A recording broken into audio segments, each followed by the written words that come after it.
ഓം കാർപ്പണ്യദോഷോപഗതസ്വഭാവകവൃച്ഛാമത്താം ധർമ്മസമൂഢചേതക യശ്രേയസ്യ നിശ്ചിതം രോഹിതന്മേ ശിഷ്യസേഹം ജാതിമാം താം പ്രപന്നം. ഓം നമോ ഭഗവതേ വാസുദേവായ. നമോ ഭഗവതേ വാസുദേവായ. ഓം ശ്രീകൃഷ്ണായ പരബ്രഹ്മണേ നമഃ. എല്ലാ സജ്ജനങ്ങൾക്കും ഗുരുവായൂരപ്പൻ്റെ നാമത്തിൽ സാഷ്ടാംഗ പ്രണാമം. ഇന്ന് നമ്മൾ ഗീതയിലെ 15-ാം അധ്യായം പുരുഷോത്തമ യോഗമാണ് ചിന്തിക്കേണ്ടത്. ശരീരത്തിലെ ശക്തികളും അതിൻ്റെ ഗുണങ്ങളും സ്വഭാവം ക്രിയേറ്റ് ചെയ്യുന്നത് എങ്ങനെയാണെന്നും ശരീരം എന്താണെന്നും ഒക്കെ പറഞ്ഞു. അതേപ്പറ്റിയുള്ള ജ്ഞാനം കിട്ടി. ആ ശരീരത്തിലൂടെ തന്നെ പ്രകടമാകുന്ന ഗുണങ്ങളാണ് സത്വരജ തമോ ഗുണങ്ങൾ. അപ്പം ഗുണത്രയത്തെ പറ്റിയും പഠിച്ചു.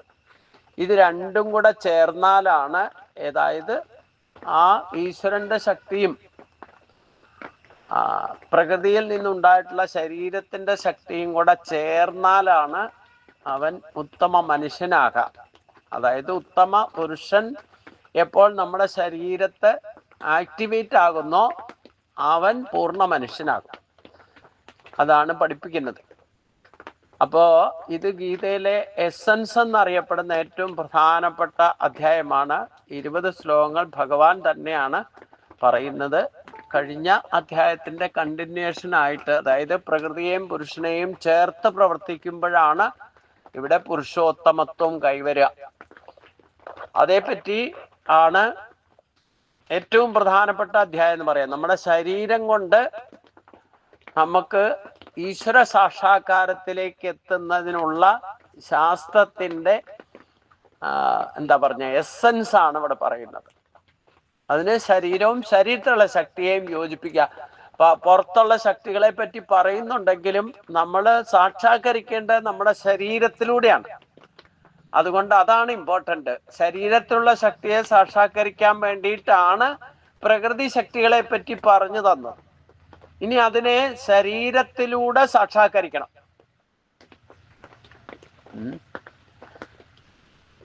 അത് യോജിപ്പിക്കുന്ന, അതാണ് ഏറ്റവും ഇമ്പോർട്ടൻ്റ് എസൻസ് ആയിട്ട് പറയുന്നത് എന്നർത്ഥം. നമ്മുടെ ശരീരത്തിലെ ഈ ദൈവിക സമ്പത്തിനെയും ആസുരി സമ്പത്തിനെയും കൃത്യമായിട്ട് ബാലൻസിലാണ് തന്നേക്കണത്. അതിനെ യോജിപ്പിച്ചുപയോഗിക്കണം. ഓരോ ഘട്ടത്തിലും, ചിന്തയിലും വാക്കിലും പ്രവൃത്തിയിലും എല്ലാത്തിലും അത് പെർഫെക്റ്റ് ആയിട്ട് ഉപയോഗിക്കുമ്പോഴേ പൂർണ്ണ മനുഷ്യനാക്കാം. അപ്പൊ പൂർണ്ണ പുരുഷോത്തമൻ ആരെന്നും അതിൽ നിന്ന് നമുക്ക് മനസ്സിലാകും. അങ്ങനെയുള്ള ഒരാളാണ്, അത് മനസ്സിലാക്കുന്ന ആള് ഉത്തമ മനുഷ്യനുമാകും, ഉത്തമ ഭക്തനുമാകും. അതാണ് ഇത് അവസാനിക്കുമ്പോൾ തന്നെ ഭഗവാൻ പറയുന്നത്, ഇതി മുഖ്യതമം ശാസ്ത്രം മിതമുക്തം മയാനഘ ഏതത് ബുദ്ധ ബുദ്ധിമാൻ സ്യാത് കൃതകൃത്യസ്യ ഭാരത എന്ന് പറയാൻ കാരണം ഇതാണ് ഗീതയുടെ എസൻസ് എന്ന് പറയുന്നത്. ഒരു മനുഷ്യജന്മം കിട്ടിയാൽ ഇതാണ് ഏറ്റവും വലിയ ഭക്തി യോഗ സിദ്ധി, നമ്മുടെ ഏറ്റവും വലിയ അച്ചീവ്മെന്റ്. ഇത് സാധിച്ചാലേ മാത്രമേ നിങ്ങൾക്ക് ഈശ്വര സാക്ഷാത്കാരം പൂർണ്ണമായിട്ട് സാധ്യമാകും. അതുകൊണ്ട് ക്ഷേത്രം, ക്ഷേത്രജ്ഞൻ, പ്രകൃതി, പുരുഷൻ എന്നീ സംജ്ഞകൾ ഏതേതിനെ കുറിക്കുന്നു എന്ന് 13-ാം അധ്യായത്തിൽ വിവരിച്ചു. അത് ശരീരശാസ്ത്രം പറഞ്ഞു. ക്ഷേത്രത്തെയും ക്ഷേത്രജ്ഞനെയും വേർതിരിച്ചറിയുന്ന അറിവാണ് യഥാർത്ഥ ജ്ഞാനമെന്നും വ്യക്തമാക്കപ്പെട്ടു. അത് നമ്മുടെ ശരീരത്തിലും ശരീരത്തിലുള്ള ശക്തിയും എന്താണെന്ന് അറിയണം. അതാണ് യഥാർത്ഥ ജ്ഞാനം എന്ന് പറഞ്ഞു. അതില് ഞാൻ പറഞ്ഞിട്ടുണ്ട്, 7-ാമത്തെ ശ്ലോകം തൊട്ട് 11-ാമത്തെ ശ്ലോകം വരുന്ന 5 ശ്ലോകങ്ങളാണ് ഒരു ക്ഷേത്രം ആകുന്ന ശരീരത്തിൽ യഥാർത്ഥത്തിൽ ഈശ്വര ശക്തിയും നമ്മുടെ ശരീരശക്തികളും കൂടെ ചേർന്ന് പ്രവർത്തിച്ചാൽ ഉണ്ടാകുന്ന അച്ചീവ്മെന്റ് അത് എന്താണെന്ന് പറയുന്നുണ്ട്. ആ ഒരു ഭാവം നമുക്ക് കൈവന്നാലാണ് ശരീരത്തിൻ്റെ പെർഫെക്ഷൻ നമുക്ക് അറിയുന്ന അവസ്ഥയിലേക്ക് എത്തുള്ളൂ. അപ്പോൾ അതേപോലെ തന്നെ കാര്യകാരണ കർത്തൃത്വത്തിന് ഹേതു പ്രകൃതിയും സുഖദുഃഖങ്ങളുടെ അനുഭവത്തിന് കാരണം പുരുഷനുമാണെന്ന് വേർതിരിച്ച് ശരീരശാസ്ത്രം പറഞ്ഞപ്പോൾ തന്നെ പറഞ്ഞിട്ടുണ്ട്. പ്രകൃതി പുരുഷ വിഭാഗം സാഖ്യശാസ്ത്ര പ്രകാരമാണെങ്കിലും ഇവിടെ ഒരു വ്യത്യാസമുണ്ട്. സാംഖ്യശാസ്ത്രത്തിൽ പ്രകൃതിയും പുരുഷനും രണ്ട് സ്വതന്ത്ര തത്വങ്ങളാണ്. വേദാന്തത്തിൽ പ്രകൃതി പുരുഷന്മാരും അതീതമായിരിക്കുന്ന മൂലതത്വമാണ് പരമാത്മാവ് അഥവാ ബ്രഹ്മം എന്ന് പറയുന്നത്. ഈ മൂലതത്വത്തെ അദ്വൈത ദൃഷ്ടിയിലൂടെ പുരുഷോത്തമനായിട്ട് അവതരിപ്പിക്കുന്ന പ്രകരണമാണ് പുരുഷോത്തമ യോഗം. ഇത് ക്ഷരത്തെ, നശ്വരമായിരിക്കുന്ന ജഗത്തിനെ അതിക്രമിച്ച് അക്ഷരത്തിൽ നിന്ന്, പുരുഷനിൽ നിന്ന് ശ്രേഷ്ഠനായും അതിൽ നിന്ന് ഉത്തമ പുരുഷനായും പുരുഷോത്തമൻ നാമരൂപാത്മകമായിരിക്കുന്ന പ്രപഞ്ചത്തെ, സംസാരത്തെ ഒരു വൃക്ഷത്തോട് ഉപമിച്ചുകൊണ്ടാണ് ഈ അധ്യായം ആരംഭിക്കുന്നത്. അതായത് നമ്മുടെ ശരീരത്തിലാണ് ആദ്യം കഥ. നമ്മൾ പുറത്തേക്ക് പോകുന്നതിന് മുമ്പ് പുറത്തുള്ളത് മനസ്സിലാക്കണം എന്നുണ്ടെങ്കിൽ പുറത്തും ഇതേ പ്രപഞ്ചത്തിന്റെ അതേ കോപ്പിയാണ് നമ്മുടെ ശരീരം. അതുകൊണ്ട് പ്രപഞ്ചം പ്രവർത്തിക്കുന്നത് ഇതേ സിസ്റ്റത്തിലാണ്. അപ്പം കാരണം 50% അതേപടി നിലനിർത്തിയിട്ട് 50% നമ്മുടെയൊക്കെ ശരീരത്തിലുണ്ട്. അപ്പൊ അതുകൊണ്ട് ശരീരത്തിൽ ആദ്യം സാക്ഷാത്കരിക്കണം, എങ്കിൽ പുറത്തുള്ളത് നമുക്ക് തിരിച്ചറിയാൻ സാധിക്കും. നമ്മുടെ ഉള്ളിലുള്ള ശക്തി ഉണർന്നാൽ മാത്രമേ പുറത്തുള്ള ശക്തിയെ ഉണർന്ന് എപ്പോൾ നിൽക്കുന്നതായിട്ടുള്ള ആ ശക്തിയെ നമുക്ക് തിരിച്ചറിയാൻ സാധിക്കും. അപ്പൊ അതുകൊണ്ട് ആ ശരീരവും ശരീരത്തിന്റെ ലൂടെ പ്രവർത്തിക്കുന്ന ശക്തികൾ പ്രകടമാകുന്ന നമ്മുടെ സ്വഭാവത്തിലൂടെയാണ്. അത് അവ്യക്തമാണ്. അതാണ് സ്വഭാവം ഗുണത്രയം മായയായിട്ട് നിൽക്കുന്നത്. അതിനെ തിരിച്ചറിയണം. അപ്പൊ ഇത് രണ്ടും കൂടെ യോജിപ്പിച്ച് പ്രവർത്തിക്കുന്നു. നശിക്കുന്ന ശരീരവും നശിക്കാത്ത ജീവനും കൂടെ ചേർന്ന് പ്രവർത്തിക്കുമ്പോൾ മാത്രമേ ഇതിനെ രണ്ടിനെയും എവിടുന്ന് പ്രൊഡക്റ്റ് ചെയ്തോ ആര് നിലനിർത്തുന്നോ അതാണ് പരമാത്മാവ് എന്ന് പറയുന്നത്. അതായത് നമ്മളെ ശരീരം പ്രകൃതിയിൽ നിന്നുണ്ടായി, ശരീരത്തിൽ ഈശ്വരന്റെ അംശമാകുന്ന ജീവനും, ഇത് രണ്ടും കൂടെ ഭൂമിരാമോ അനലോ വായുക്കം മനോ ബുദ്ധിരേവജ അഹങ്കാരം വിധിയമ്മേ പിന്നെ പ്രകൃതിരക്ഷ എന്ന് പറയുന്ന അഷ്ടമെന്തിട്ട് ഉറപ്പിച്ച് ചേർത്ത് വെച്ചിട്ടുണ്ട്. ഇതിൽ ശരീരം നശിക്കുന്ന നശിക്കാത്ത പുരുഷനാണ്.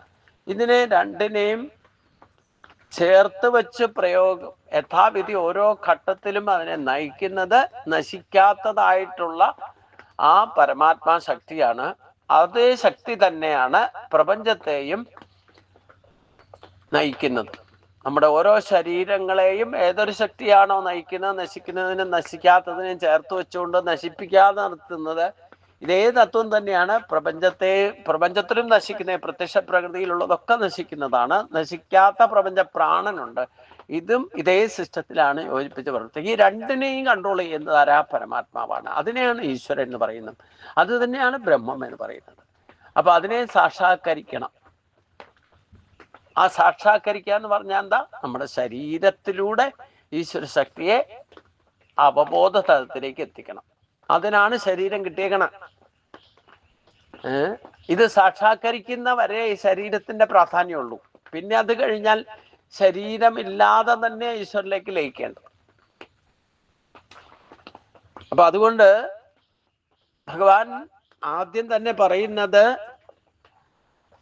എൻ്റെ ശക്തി എവിടെയാണ് കേന്ദ്രീകരിച്ച് പ്രവർത്തിക്കുന്നത് എന്ന സങ്കല്പത്തിൽ നമുക്ക് അവ്യക്തമാണ്. എവിടെയെന്ന് കണ്ടുപിടിക്കാൻ പറ്റില്ല. പിൻ പോയിന്റ് ഒരു കാരണവശാലും ഒരു മനുഷ്യന്റെ ടെക്നോളജി കൊണ്ടൊന്നും കണ്ടുപിടിക്കാൻ പറ്റില്ല.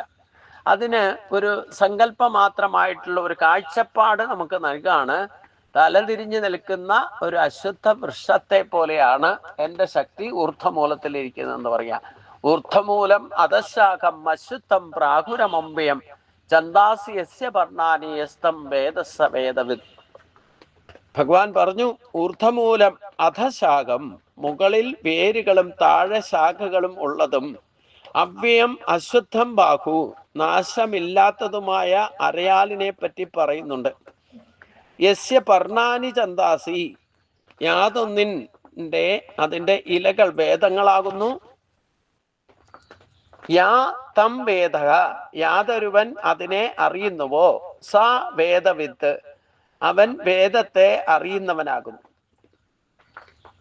മുകളിലേക്ക് വേരുകളും താഴേക്ക് ശാഖകളും ഉള്ളതും നാശമില്ലാത്തതുമായിരിക്കുന്ന അറിയാൽ വൃക്ഷത്തെ പറ്റി ജ്ഞാനികൾ ഇവിടെ പ്രസ്താവിക്കുന്നു. അതിൻ്റെ ഇലകൾ വേദങ്ങളാകുന്നു. യാതൊരുവൻ അതിനെ അറിയുന്നുവോ അവൻ വേദജ്ഞനത്രേ. സംസാരത്തെ വൃക്ഷമായി രൂപണം ചെയ്യുന്നത് ധർമ്മശാസ്ത്ര ഗ്രന്ഥങ്ങളിൽ പലയിടത്തും കാണാം. കഠോപനിഷത്തിലെ ഒരു ശ്ലോകം തന്നെയാണ് ഭഗവാൻ ഇതിൽ എടുത്തിരിക്കുന്നത്. ഊർധമൂലെ വാക്ശാഖ അവാക്ശാഖ ഏഷേ അശ്വത്ഥ സനാതന എന്ന് കഠോപനിഷത്തിൽ പറയുന്ന അതേ ശ്ലോകം തന്നെയാണ് ഭഗവാൻ ഇവിടെ ഗീതയിലേക്ക് കൊണ്ടുവന്നിരിക്കുന്നത്. അതിൻ്റെ ആദ്യത്തെ ശ്ലോകം. അപ്പോൾ ഒരു ആൽമരം തല തിരിഞ്ഞ് നിൽക്കുന്നതായിട്ട് മനസ്സുകൊണ്ടൊന്ന് സങ്കല്പിച്ചു നോക്കുക. അതിൻ്റെ തായ്വേരുകളും ഒക്കെ ഊർധമൂലത്തിലാണ്. ഊർധമൂലം എന്ന് പറയുന്നത് ബ്രഹ്മലോകത്തിനും മുകളിലാണ്. ബ്രഹ്മലോകം വരെയുള്ളതൊക്കെ പുനരാവർത്തനത്തിന് വിധേയം. സൃഷ്ടിസ്ഥിതി ലയം അവസ്ഥാത്രയം സംഭവിക്കുന്ന ബ്രഹ്മലോകം മുതൽ താഴേക്കാണ്. അപ്പൊ അതിന്റെ മുകളിലാണ് ഒരു അശ്വത്ഥ വൃക്ഷം. ഊർധമൂലം എന്ന് പറയുന്നത് അതായത് ബ്രഹ്മം ഇരിക്കുന്ന ഈശ്വര യഥാർത്ഥ പരമാത്മാവ് ഇരിക്കുന്ന സ്ഥാനത്തെയാണ് ഇവിടെ സൂചിപ്പിക്കുന്നത്. ഇത് ബ്രഹ്മലോകത്തിനും മുകളിലാണ്. ബ്രഹ്മലോകം മുതൽ താഴേക്ക് പടർന്ന് പന്തലിച്ച് കിടക്കുന്നതാണ് ഈ പ്രപഞ്ചം.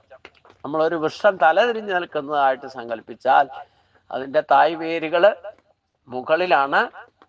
പിന്നെ താഴേക്ക് അതിൻ്റെ ശാഖോപശാഖകളും ഇലയും പൂവും കായും. അശ്വത്ഥ വൃക്ഷത്തിന് വേറൊരു കാര്യം കൂടെ ഉണ്ട്. അതിൻ്റെ ഇലയോ തണ്ടോ ഒക്കെ എവിടെയെങ്കിലും ഭൂമിയിൽ വന്ന് മുട്ടിയിട്ടുണ്ടെങ്കിൽ അത് വീണ്ടും പൊട്ടിമുളയ്ക്കും. അതിൻ്റെ വേരുകൾ 5 കിലോമീറ്റർ. ഈ ആൽവൃക്ഷം ഭഗവാൻ തന്നെയാണെന്ന്, വൃക്ഷങ്ങളിൽ രാജാവായിരിക്കുന്ന ആൽവൃക്ഷം ഞാൻ തന്നെയാണെന്ന് ഭഗവാൻ ഗീതയിൽ വിഭൂതി യോഗത്തിൽ നമ്മൾ കണ്ടതാണ്. വൃക്ഷങ്ങളിൽ അശ്വത്ഥ വൃക്ഷം ഞാനാകുന്നു എന്ന് പറഞ്ഞിട്ടുണ്ട്. അപ്പം മൂലതോ ബ്രഹ്മരൂപായ മധ്യതേ വിഷ്ണുരൂപേണ അഗ്രതേ ശിവരൂപായ വൃക്ഷരാജായതേ നമ എന്നാണ് ആൽമരത്തിൻ്റെ ധ്യാനമന്ത്രം. അത് നമ്മൾ മിക്കവാറും എല്ലാ ക്ഷേത്രങ്ങളിലും ആൽമരം ഉണ്ടാകാനും കാരണം അതാണ്. ഏത് ക്ഷേത്രം ആയിക്കോട്ടെ, ശിവന്റെയോ ഭഗവതിയുടെയോ ഒക്കെ ആയാലും ക്ഷേത്രത്തിൻ്റെ മുമ്പിൽ ഒരു ആൽവൃക്ഷം ഉണ്ടായിരിക്കുക എന്ന് പറയുന്നത് സാധാരണ ഒരു ശുഭകാര്യമായിട്ടാണ്. ഈ ദേവസാന്നിധ്യം ഉള്ളിടത്തൊക്കെ ആൽമരം കൂടുതലായിട്ടുണ്ടാകുന്ന പറയുന്നത്. അപ്പോൾ ആ അശ്വത്ഥ വൃക്ഷത്തെ തലതിരിഞ്ഞ് നിൽക്കുന്നതായിട്ട് സങ്കല്പിച്ചാൽ അതിൻ്റെ 5 വർഷം 500 വർഷം വരെയൊക്കെ ഇവിടെ തന്നെ ഈ പന്നിയൂരമ്പലത്തിൽ ഒരു മുത്തശ്ശിയാലുണ്ട് ശിവന്റെ മുമ്പിൽ. അത് ഒരു 500 വർഷത്തെ ഇവിടെ നടന്ന സംഭവങ്ങൾക്കെല്ലാം സാക്ഷിയായിട്ട് നിൽക്കുന്ന ഒരേ ഒരു മരമാണിത്. മുത്തശ്ശിയാലെന്ന് പറയും. അത്ര പഴക്കമുണ്ട്.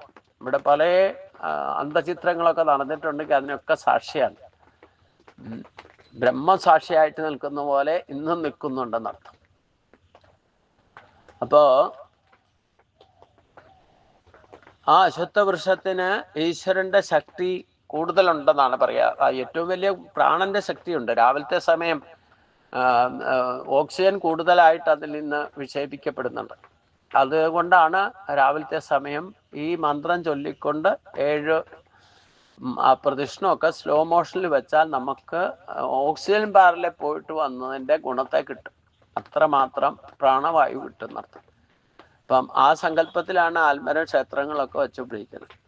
അതിന് പഴക്കം ചെന്നാൽ അതിൻ്റെ വേരുകൾ 5 കിലോമീറ്റർ വരെ വ്യാപിക്കാൻ സാധ്യതയുണ്ട്. അത്രമാത്രം റേഞ്ച് ഉള്ളതാണ്. പിന്നെ ഈ വേര് പോകുന്നിടത്തൊക്കെ പൊട്ടിമുളയ്ക്കാനും സാധ്യതയുണ്ട്. പടർന്ന് പന്തലിച്ച് വരുന്നത് എന്ത് സങ്കല്പത്തിൽ? അപ്പൊ നമ്മളോട് പറഞ്ഞു ആൽമരം തലതിരിഞ്ഞതായിട്ട് നിൽക്കുന്ന കണ്ടാൽ അങ്ങനെ മനസ്സിലൊന്ന് സങ്കല്പിച്ചു നോക്കൂ. ഒരു ആൽമരം തലതിരിഞ്ഞ് നിൽക്കുന്നതായിട്ട് ഒന്ന് സങ്കല്പിച്ചാൽ അതിൻ്റെ തായ്വേരുകളാണ് ഈശ്വരശക്തി. ഊർധമൂലത്തിലാണ് ഇരിക്കുക എന്ന് വെച്ചാൽ ഊർധമൂലം എന്ന് പറയുന്ന ബ്രഹ്മലോകത്തിനും മുകളിൽ, അതായത് ഈ ബ്രഹ്മാണ്ടത്തെ മുഴുവൻ കൺട്രോൾ ചെയ്യുന്ന ഒരു സെൻട്രൽ പവർ ആയിട്ട് സങ്കല്പിക്കും. അതാണ് ഊർധമൂലം. ബ്രഹ്മലോകം വരെ ഉള്ളത് അതിന് താഴേക്കാണ് സൃഷ്ടിയുടെ വ്യവഹാരം നടക്കുക, അവസ്ഥാത്രയം സംഭവിക്കുക. അതിൻ്റെ മുഴുവൻ എന്തൊക്കെ ഈ ലോകത്ത് സൃഷ്ടിക്കപ്പെട്ടിട്ടുണ്ടോ അത് മുഴുവൻ ബ്രഹ്മാണ്ടം, അനേക കോടി ബ്രഹ്മാണ്ടയോടെ സൃഷ്ടിക്കപ്പെട്ടിട്ടുണ്ടെങ്കിൽ അതൊക്കെ ബ്രഹ്മലോകം മുതൽ താഴേക്കാണ്.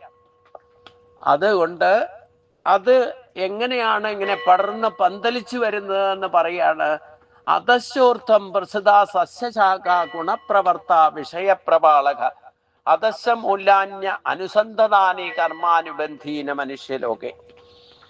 ഗുണപ്രവർത്ത ഗുണങ്ങളാൽ പോഷിപ്പിക്കപ്പെട്ടവയും വിഷയപ്രപാള വിഷയങ്ങളാകുന്ന തളിരുകളോടും കൂടി ഇവയുമായിരിക്കുന്ന തസ്യശാഖ അതിൻ്റെ ശാഖകൾ അഥ ഊർദ്ധം ച പ്രസൃത താഴേക്കും മുകളിലേക്കും പടർന്നിരിക്കുന്നു. കർമാനുബന്ധീന മനുഷ്യലോകേ. ഇപ്പൊ കർമാനുബന്ധീനി മൂലാനി കർമ്മബന്ധങ്ങളായിരിക്കുന്ന വേലുകൾ അഥ മനുഷ്യലോകേ താഴെ മനുഷ്യലോകത്തിൽ അനുസന്ധതാനി വ്യാപിച്ചിരിക്കുന്നതായിട്ട് പറയപ്പെടുന്നു. അതെങ്ങനെയാ പടർന്ന് പന്തലിക്ക? കർമ്മബന്ധനങ്ങൾ ഉണ്ടാക്കുന്നത് സത്വം രജസ് തമസ് എന്നീ ഗുണങ്ങളാൽ പോഷിപ്പിക്കപ്പെട്ട്. ഈ കർമ്മബന്ധനങ്ങൾ ഉണ്ടാകുന്നത് നമ്മുടെ സ്വഭാവം കൊണ്ടാണ് അത് പോഷിപ്പിക്കപ്പെടുക. അത് സത്വരജ തമോ ഗുണങ്ങളാൽ പോഷിപ്പിക്കപ്പെട്ട് വിഷയങ്ങളാകുന്ന തളിരുകളോടുകൂടി ആ സംസാര വിഷത്തിൽ ശാഖകൾ താഴേക്കും മുകളിലേക്കും വ്യാപിച്ചിരിക്കുന്നു. കർമ്മബന്ധനങ്ങൾ ഉളവാക്കുന്ന വേരുകൾ താഴെ മനുഷ്യലോകത്തിൽ പടർന്നു പന്തലിക്കുന്നു. നമ്മൾ തിരിച്ചുള്ള ആ ഊർദ്ധമൂലത്തിലേക്കുള്ള റൂട്ട് പോലും മറന്നു പോകാൻ കാരണം ഇവിടെ ഈ കർമ്മബന്ധനങ്ങൾ കാരണമാണ്. അപ്പൊ ഇങ്ങനെ ഒരു സംഗതി ഉണ്ടെന്ന് പോലും നമുക്ക് യാതൊരു വിവരവും ഇല്ല. ഇങ്ങനെ ബ്രഹ്മലോകത്തെ പോലും സൃഷ്ടിച്ച് നിലനിർത്തുന്നതായിരിക്കുന്ന അതിൻ്റെ മുകളിൽ ഒരു സെൻട്രൽ പവർ ഉണ്ട്. ആ സെൻട്രൽ പവറിനാണ് ഇവിടെ ഊർദ്ധമൂല പുരുഷോത്തമൻ അഥവാ പരമാത്മാവ് ഇരിക്കുന്ന സ്ഥാനം എന്ന് പറയുന്നത്. ആ പരമാത്മാവിന് പ്രത്യേകിച്ചൊരു രൂപമോ ഭാവമോ ഒന്നും നമുക്ക് അവ്യക്ത സ്വരൂപമായതുകൊണ്ട് ഒന്നും ആർക്കും അറിയാനും പറ്റില്ല. അതുകൊണ്ട് അതിൽ നിന്ന് താഴേക്കാണ് ഈ സൃഷ്ടി തുടങ്ങിയാൽ പിന്നെ അതിൻ്റെ പരിപാലനമായി സംഹാരമായി. സംഹരിച്ചാലും ഈ കർമ്മബന്ധനങ്ങൾ ഒടുങ്ങാത്തത് കൊണ്ട് വീണ്ടും റൊട്ടേഷനിൽ വരും. സംസാര വിഷത്തിന്റെ മുഖ്യ വേര് നാരായ വേര് പരമാത്മാവിലാണ്. ഉത്കൃഷ്ടങ്ങളും അപകർഷങ്ങളുമായിരിക്കുന്ന ചിന്തകൾ മൂലം ഉണ്ടാകുന്ന ഇത് കൊണ്ടാണ് ശാഖകൾ മേലോട്ടും കീഴ്പോട്ടും പടർന്ന് പന്തലിക്കുന്നത്. പറയുന്നത് കർമ്മബന്ധങ്ങൾ ഉണ്ടാകുന്ന ഉപവേരുകൾ വാസനകൾ ഭൂമിയിൽ പടർന്ന് പന്തലിച്ച് കിടക്കുന്നു. നമുക്ക് തന്നെ അറിയാം, നമ്മൾ ആധ്യാത്മികമായിട്ട് എന്തെങ്കിലും കാര്യം ഈശ്വര കാര്യങ്ങൾ ചെയ്യുന്ന സമയത്ത് നമ്മുടെ ഈ ഗുണങ്ങൾ സത്യഗുണത്തിലേക്ക് പോഷിപ്പിക്കപ്പെട്ട് ഉയർന്നു നിൽക്കും അല്ലേ? അതേപോലെ തന്നെ അതിൽ നിന്ന് വിട്ടാൽ ഭൗതിക കാര്യങ്ങളിലേക്ക് പോയാൽ അത് വീണ്ടും താഴേക്ക് വരും.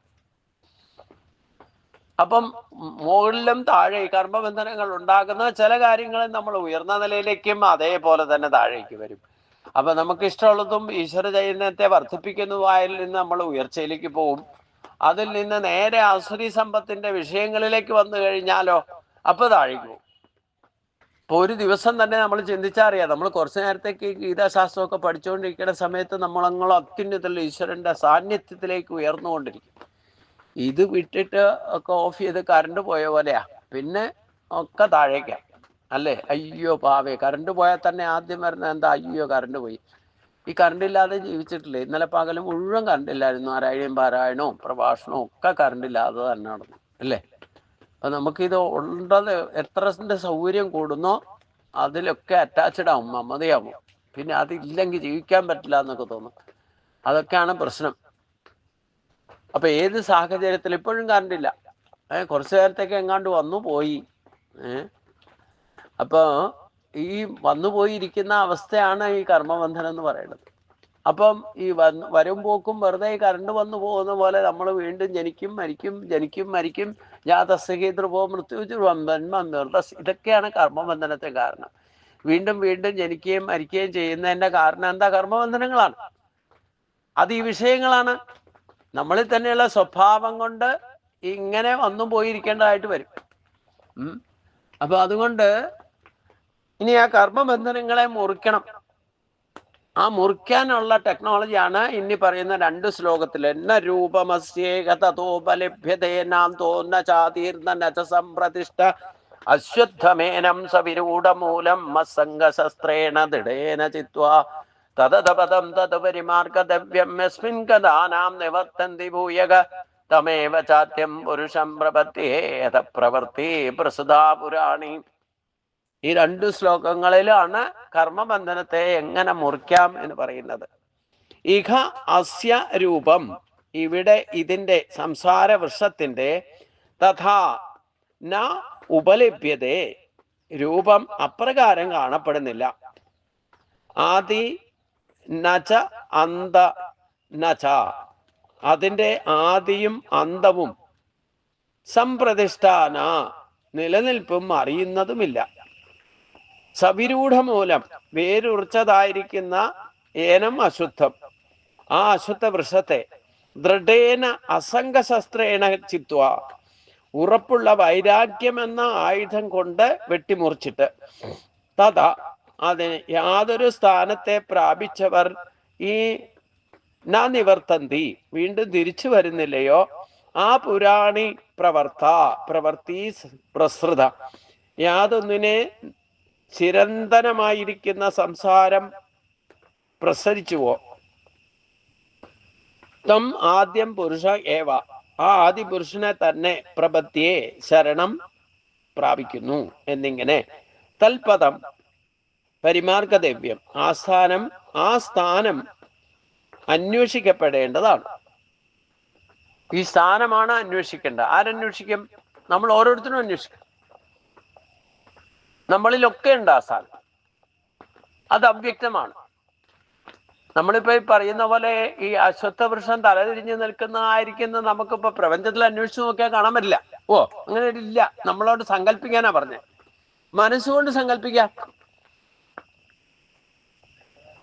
അങ്ങനെ പ്രത്യക്ഷത്തിൽ ഒരു ആൽമരം തലതിരിഞ്ഞ് നിൽക്കുന്നുണ്ടോ? ഇല്ല, ഒരിടത്തും കാണില്ല. മരം നേരെ നിൽക്കുന്നത് ഞങ്ങൾക്ക് കാണാൻ പറ്റും. ആ മരത്തെ തലതിരിഞ്ഞ് നിൽക്കുന്നതായിട്ട് സങ്കല്പിക്കാൻ പറഞ്ഞു. ഇത് അവ്യക്ത സ്വരൂപമായിരിക്കുന്ന ഒരു സങ്കല്പമാണ്. ഈശ്വരൻ പ്രപഞ്ചത്തിൽ നിൽക്കുന്നതും അവ്യക്ത സ്വരൂപമായിട്ടാണ്. അതുകൊണ്ടാണ് അറിയാതിരിക്കുന്നത്. കാരണം നമ്മൾ പ്രത്യക്ഷത്തിലുള്ളതും നേരിട്ട് പ്രമാണം ഇല്ലാത്തതും ഒന്നും വിശ്വസിക്കാത്ത പാർട്ടിയാ. അതുകൊണ്ട് എത്ര പറഞ്ഞാലും അവ്യക്താഹി ഗതിർ ദുഃഖം, ആ ശരീരത്തിന് വരെ ക്ലേശം ഉണ്ടാക്കും. അവ്യക്തമായിരിക്കുന്ന സംഗതിയെ അറിയാൻ ശ്രമിച്ചാൽ ശരീരത്തിന് വരെ ക്ലേശം ഉണ്ടാകുന്നു പറഞ്ഞു. ആരും അതുകൊണ്ട് മെനക്കെടുകയില്ല.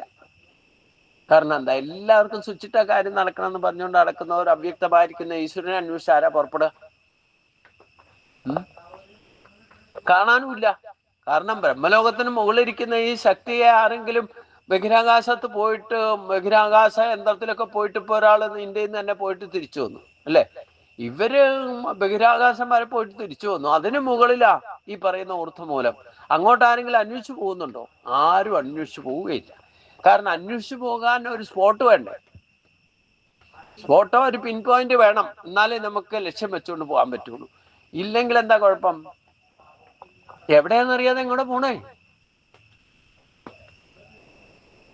എന്നാൽ അതെല്ലാവരാലും അന്വേഷിക്കപ്പെടേണ്ട സ്ഥാനവുമാണ്. അപ്പൊ അതുകൊണ്ട് ഇവിടെ സംസാര വിഷത്തിന്റെ രൂപം അപ്രകാരം മേൽപ്പറഞ്ഞ വിധം തലതിരിഞ്ഞ് നിൽക്കുന്നതായിട്ട് കാണപ്പെടുന്നില്ല. അതിന്റെ ഉൽപ്പത്തിയും നാശവും സ്ഥിതിയും അറിയപ്പെടുന്നുമില്ല.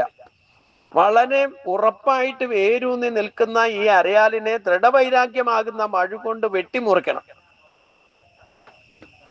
ഈ വിഷയങ്ങളാണ് ഇതിനെ പൊട്ടിമുളയ്ക്കുക. അപ്പൊ ഒരു ചില ചെടികളോ അല്ലെ മരങ്ങളോ ഒക്കെ നമുക്ക് ശ്രദ്ധിച്ചാൽ അറിയാം, അതിന് ഈ വേര് പോകുന്നിടത്തൊക്കെ പൊട്ടിമുളിക്കും. ചിലതിന്റെ പൂ വീണാൽ പൊട്ടിമുളിക്കും. ചിലത് ഇല മുളച്ചി എന്ന് പറഞ്ഞിട്ട് ഒരു ചെടി തന്നെയുണ്ട്, ഇല തന്നെ മുളയ്ക്കും അല്ലേ?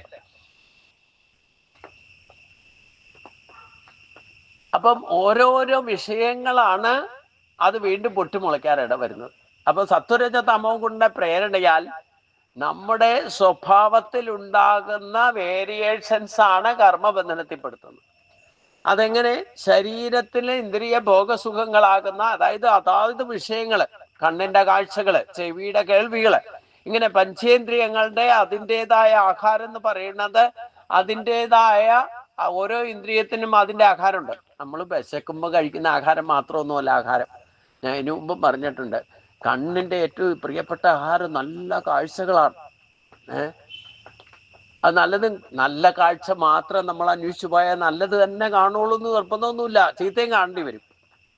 ഇതേപോലെ ചെവിയുടെ ആഹാരം എന്താ?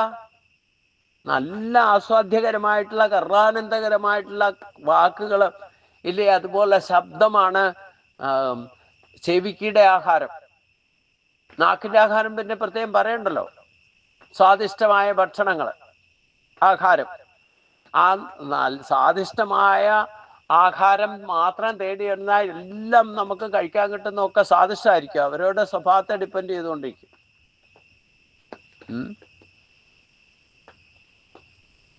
ഇപ്പൊ കർക്കിടക കഞ്ഞി കൊടുക്കാന്ന് വച്ചിട്ട് എല്ലാവർക്കും കൊടുക്കുന്നുണ്ട്. ചിലർക്ക് അത് ഇഷ്ടമല്ല. എനിക്ക് വേണ്ടാന്ന് പറയും. മരുന്നിന്റെ സാധനം ഇഷ്ടമല്ല എന്ന് പറഞ്ഞാൽ എന്ത് ചെയ്യും? വെറുതെ കഴിക്കാം. മരുന്ന് പിന്നെ നിവർത്തിയില്ലെങ്കിലും എന്തെങ്കിലും അസുഖം വന്നാൽ ചിലപ്പോൾ നമ്മൾ കയ്പുള്ള കഷായമൊക്കെ കുടിക്കും അല്ലേ. ഇത് വെറുതെ എല്ലാ ദിവസവും ഇങ്ങനെ കർക്കിടക കഞ്ഞി മരുന്നിട്ട് കൊടുക്കാന്ന് പറഞ്ഞാൽ ചിലർക്ക് അത് പിടിക്കില്ല. അപ്പൊ സ്വാദിഷ്ടമായതും സ്വാദിഷ്ടമല്ലാത്തതും നാക്കിന്റെ ആഹാരമാണ്. ഇതേപോലെ മൂക്കിന്റെ ആഹാരം എന്താ? ഗന്ധം. നല്ല മണമായാലും ചീത്ത മണമായാലും മൂക്കെടുക്കും. മൂക്കിന് പക്ഷപാതമൊന്നുമില്ല. അത് മണം അറിയാനുള്ള സാധനമാണെങ്കിൽ അതിന്റെ ആഹാരം അത് സ്വീകരിക്കും. നല്ലതോ ചീത്തയോ എന്ന് നമ്മുടെ മനസ്സാ പറയണേ. നമുക്ക് ഇഷ്ടപ്പെട്ടോ ഇഷ്ടപ്പെട്ടില്ലയോ എന്ന് നമ്മുടെ ഭാവം, നമ്മുടെ അറിവ്, നമ്മുടെ അതേപ്പറ്റിയുള്ള ബോധമാണ്. നമ്മുടെ ഇഷ്ടാനുസങ്ങൾ അനുസരിച്ചുകൊണ്ട് അത് പ്രവർത്തിക്കാം. പക്ഷെ മൂക്കെടുക്കുന്നത് നല്ലതും ചീത്തയൊക്കെ എടുക്കും. ചീത്തയാണേലും മണക്കാതിരിക്കാൻ പറ്റുമോ? അതിന്റെ ആഹാരം അതാ. ത്വക്കിന്റെ എന്താ? സ്പർശനമാണ്. വായുവിനെ സ്പർശിക്കും, അഗ്നിയെ സ്പർശിക്കും, പഞ്ചഭൂതങ്ങളൊക്കെ സ്പർശിച്ചാൽ തിരിച്ചറിയാൻ സാധിക്കും. ആ സ്പർശനം എന്ന് പറയുന്നത് ത്വക്കിന്റെ ആഹാരമാണ്. അപ്പൊ ഈ വിഷയങ്ങളിൽ നമുക്ക് ഇഷ്ടമുള്ളതിനോട് അറ്റാച്ച്മെന്റും മമതയും സ്നേഹവും കൂടിയാൽ അവിടെ കർമ്മബന്ധനം ഉണ്ടാകാൻ സാധ്യതയുണ്ട്. അപ്പൊ വീണ്ടും അത് മതിയായില്ല എന്ന് തോന്നിയാൽ, ആഗ്രഹങ്ങൾ ഇല്ലാതെ വന്നാൽ എന്താ? അവിടെ പൊട്ടിമുളയ്ക്കും അല്ലേ. പൊട്ടിമുളയ്ക്കുക എന്ന് പറഞ്ഞാൽ എന്താ? വീണ്ടും അതിന്റെ പിന്നാലെ പോകും. അത് ഒന്നിൽ നിന്ന് പോകുമ്പോ, ഒന്നിനു വേണ്ടി പോകുമ്പം വേറെ അതിലും നല്ലത് കണ്ടാൽ അങ്ങോട്ട് ശാഖയായിട്ട് പോകും. ഇങ്ങനെ കർമ്മബന്ധനം വ്യാപിക്കുന്നത് വളരെ വിശകലനം ചെയ്ത് സ്വയം തന്നെ ഒന്ന് ചിന്തിച്ചു നോക്കാം. നമ്മുടെ തന്നെ സ്വഭാവത്തിൽ നമുക്ക് ഇഷ്ടമുള്ളതിന് വേണ്ടി നിങ്ങൾ ഒരു സാധനം മേടിക്കാൻ സൂപ്പർ മാർക്കറ്റിൽ പോയാൽ 10 സാധനം മേടിച്ചുകൊണ്ട് വരും. ഇങ്ങനെ പടർന്ന് പന്തലിക്കണേ. അപ്പൊ സാമ്പത്തികമായിട്ടും ബന്ധപ്പെടും. അപ്പൊ അതും പടർന്ന് പന്തലിക്കും. ഇല്ലാത്ത പൈസ കടം മേടിച്ചുകൊണ്ട് വന്നാൽ അത് പിന്നെ കർമ്മബന്ധനാവും. പിന്നെ ബാക്കി കൊടുക്കണ്ടേ. ഇങ്ങനെ ഓരോ വിഷയങ്ങളിലും അതാത് ശരിക്കും പറഞ്ഞാൽ 5 വിഷയമേ ഉള്ളൂ. ഒന്നീ കണ്ടതിന്റെ പിന്നാലെ അല്ലെ കേട്ടതിന്റെ പിന്നാലെ അങ്ങനെ അതിൽ അറ്റാച്ച്മെന്റും മമത. ഏറ്റവും വലിയ അപകടം പിടിച്ച ഇന്ദ്രിയങ്ങളാണ് 2 എണ്ണം, കണ്ണും ചെവിയും. ഇതിനെ 2നെ സൂക്ഷിച്ചാൽ തന്നെ, കൺട്രോൾ ചെയ്യാൻ പഠിച്ചാൽ തന്നെ ബാക്കിയുള്ളതൊക്കെ അതിന്റെ പിന്നിൽ നിന്നോളും. മെയിൻ പ്രശ്നം ഉണ്ടാക്കുന്ന കാഴ്ചകളും കേൾവിയുമാണ്. ചില ആൾക്കാർക്ക് പൂർവ്വജന്മ കർമ്മബന്ധനങ്ങളെ കൊണ്ട് ചെവിയും വർക്ക് ചെയ്യില്ല, എന്താ പറഞ്ഞേ, കണ്ണും വർക്ക് ചെയ്യാത്തവരും ഉണ്ട്. എന്നാലും ഇവരുടെ ആഹാരം ബാക്കി 3 ഇന്ദ്രിയങ്ങൾ പ്രവർത്തിക്കില്ല. ഈ കണ്ണ് കാണില്ല എന്ന് ചോദിച്ചാൽ കാണാനുള്ള ആഗ്രഹമൊന്നും ഇല്ലാതെ ആവുന്നില്ല. ചെവി കേൾക്കില്ല എന്ന് വെച്ചിട്ട് കേൾക്കാൻ ആഗ്രഹമില്ലാതെ വരുമോ? മനസ്സ് അതിന്റെ പിന്നാലെ പോവും.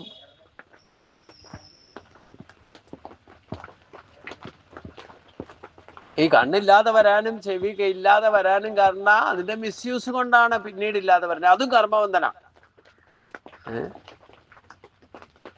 ഏതൊക്കെ തരത്തിലാണ് നമുക്ക് കർമ്മബന്ധനം വന്നിട്ട് നമ്മളെ അടുത്ത ജന്മത്തിലേക്ക് കൊണ്ടുപോകുക എന്ന് പറഞ്ഞാൽ, ഈ ശരീരത്തിൽ ഉൾപ്പെടെ പ്രകടമാകുന്ന സത്ത് രജ തമോ ഗുണങ്ങളിലൂടെ ഉണ്ടാകുന്ന വിഷയാനുഭവങ്ങൾ നമ്മളെ കർമ്മബന്ധികളാക്കും. ആ കർമ്മബന്ധനങ്ങളാണ് വീണ്ടും വീണ്ടും ജനിക്കാനും മരിക്കാനും ഇടവരുന്നത്. അതുകൊണ്ടാണ് അഭ്യാസമാകുന്ന ദൃഢവൈരാഗ്യം കൊണ്ട് ഈ വിഷയങ്ങളെ മുഴുവൻ വർജിക്കണം. എങ്കിലേ നമ്മൾ അടുത്ത സ്റ്റെപ്പിലേക്ക് കയറാൻ പറ്റും. അടുത്ത സ്റ്റെപ്പിലെന്ന് പറഞ്ഞാൽ പരമപദം, ഈശ്വര സാന്നിധ്യത്തിലേക്ക്, ഊർധ്വമൂലത്തിലേക്ക് എത്തണം എന്നുണ്ടെങ്കിൽ ഈ വിഷയങ്ങള് മുഴുവൻ ഭൗതികമായിട്ടുള്ള ഇന്ദ്രിയ ഭോഗ വിഷയങ്ങൾ, ആസുരി സമ്പത്തിനോടുള്ള അറ്റാച്ച്മെന്റും മമതയും പൂർണ്ണമായിട്ട് അഭ്യാസം കൊണ്ട് വിരക്തി ഇതിനെ നിർമാർജനം ചെയ്യണം പൂർണ്ണമായിട്ട്. അപ്പോൾ മാത്രമേ മുകളിൽ പോയാൽ തിരിച്ചു വരാതിരിക്കുള്ളൂ. ഇല്ലെങ്കിൽ എന്താ കുഴപ്പം? പോയിട്ട് അതേപടി വീണ്ടും വരും. അത് ഇനി പറയുന്നുണ്ട്, ഈ അധ്യായത്തിൽ തന്നെ പറയുന്നുണ്ട്. ഇനി പറയുന്നത് നമ്മള് ഒരിക്കലും തിരിച്ചു വരാത്ത സ്ഥാനത്തെ പറയുന്നുണ്ട്. അത് ദൃഢവൈരാഗ്യം കൊണ്ട് ആർക്കാണോ സ്വഭാവത്തിൽ ബാക്കി ബന്ധങ്ങള്, ഭൗതികമായിട്ടുള്ള സകല ബന്ധങ്ങളും ഉപേക്ഷിക്കപ്പെട്ടിരിക്കുന്നത്, അവർക്കാണ് പരമപദത്തിലേക്ക് എത്താൻ സാധിക്കുക. ആ പരമപദം എന്താണെന്നാണ് 5-ാമത്തെ ശ്ലോകത്തിൽ പറയുന്നത്. അത് സാധിക്കാതെ വരാൻ എന്താ കാരണം എന്നുള്ള പിന്നീടുള്ള ശ്ലോകങ്ങളെ പറയുന്നുണ്ട്. അപ്പൊ അത് ഈ ദൃഢവൈരാഗ്യം എന്ന് പറയുന്നതാണ് ഉണ്ടാവണം എന്നുണ്ടെങ്കിൽ നമുക്ക് പുതിയതായിട്ട് ഒന്നും അറ്റാച്ച്മെന്റ് ക്രിയേറ്റ് ഒരു വിഷയങ്ങളിലേക്ക് പോകാതിരിക്കുകയും വേണം. നിലവിലുള്ളതിനെ നമുക്ക് പറ്റിയതല്ല എന്ന് വെച്ചിട്ട് അതിനെ ഉപേക്ഷിക്കുകയും വേണം. ഉപേക്ഷിക്കല് പറയാനേ പറ്റൂ, പ്രവൃത്തിയിൽ എളുപ്പം സാധിക്കില്ല. ജന്മവാസനകളും നമുക്ക് ചിലതിനോട് ചില അറ്റാച്ച്മെന്റും മമതയുള്ളത് ഇന്ദ്രിയ ഭോഗസുഖങ്ങളിൽ ഏത് വിഷയത്തിലാണെങ്കിലും അത് പൂർണ്ണമായിട്ട് ഉപേക്ഷിക്കാൻ പറ്റാത്ത ഒരു ശരീരം ഉള്ളിടത്തോളം കാലം അത് ഇങ്ങനെ ക്രിയേറ്റ് ആവും. നമ്മൾ വേണ്ടാന്ന് വെച്ചാലും മനസ്സിൽ അതൊക്കെ തോന്നും. ചില കാര്യങ്ങളൊക്കെ എനിക്കിപ്പോഴും ഉപേക്ഷിക്കാൻ പറ്റാത്ത അവസ്ഥയുണ്ട്, ചില കാര്യങ്ങളൊക്കെ. അപ്പം അത് എത്ര അഭ്യാസം ചെയ്തിട്ടും പൂർണ്ണമായിട്ട് വിട്ടു പോകുന്നില്ല എന്നുള്ളതാണ്. ബാക്കി കുറെയൊക്കെ വിട്ടിട്ടാണ് ഇവിടെ വന്നിരിക്കുന്നത്. ബാക്കിയെല്ലാം വിടാൻ വേണ്ടിയിട്ടാണ് അവിടുന്നൊക്കെ വിട്ടു വന്നിരിക്കുന്നത്. പക്ഷെ എന്നിട്ടും ചില കാര്യങ്ങൾ ജന്മവാസന ബലം അതിൻ്റെതായ ശക്തിയിൽ നിൽക്കുന്നുണ്ടെന്നർത്ഥം. അപ്പോൾ ദൃഢവൈരാഗ്യം എന്ന് പറയുന്നത് അഭ്യാസം കൊണ്ട് സാധിക്കുന്നു പറഞ്ഞാലും ബ്രഹ്മജ്ഞാനികൾക്ക് പോലും വിട്ടുപോകാൻ പറ്റാത്ത ചില വാസനകളുണ്ട് എന്ന് ഭഗവാൻ തന്നെ കർമ്മയോഗം പറയുമ്പോൾ തന്നെ പറഞ്ഞിട്ടുണ്ട്. അത് നമുക്കൊരു ആശ്വസിക്കാൻ വേണ്ടിയിട്ട് പറയാന്നുള്ളൂ. നമുക്ക് എപ്പോഴും ഈശ്വര സാക്ഷാത്കാരത്തിലേക്ക് എത്തണോ ഈ ദൃഢവൈരാഗ്യം വരാതെ പരമോഹത്തിലേക്ക് എത്താൻ സാധ്യല്ല. അതിന് എത്ര ജന്മങ്ങൾ എടുക്കേണ്ടി വന്നാലും എപ്പോൾ സാധിക്കുന്നോ അപ്പോൾ മാത്രമേ അവന് പരമോധം ലഭിക്കൂ. ഇനി സന്യാസിയായാൽ പോലും ഈ ജന്മവാസന പൂർണ്ണമായിട്ട് വിട്ടിട്ടില്ലെങ്കിൽ ഒരു സമാധി കൊണ്ടും ഈശ്വരനിലേക്ക് എത്തില്ല.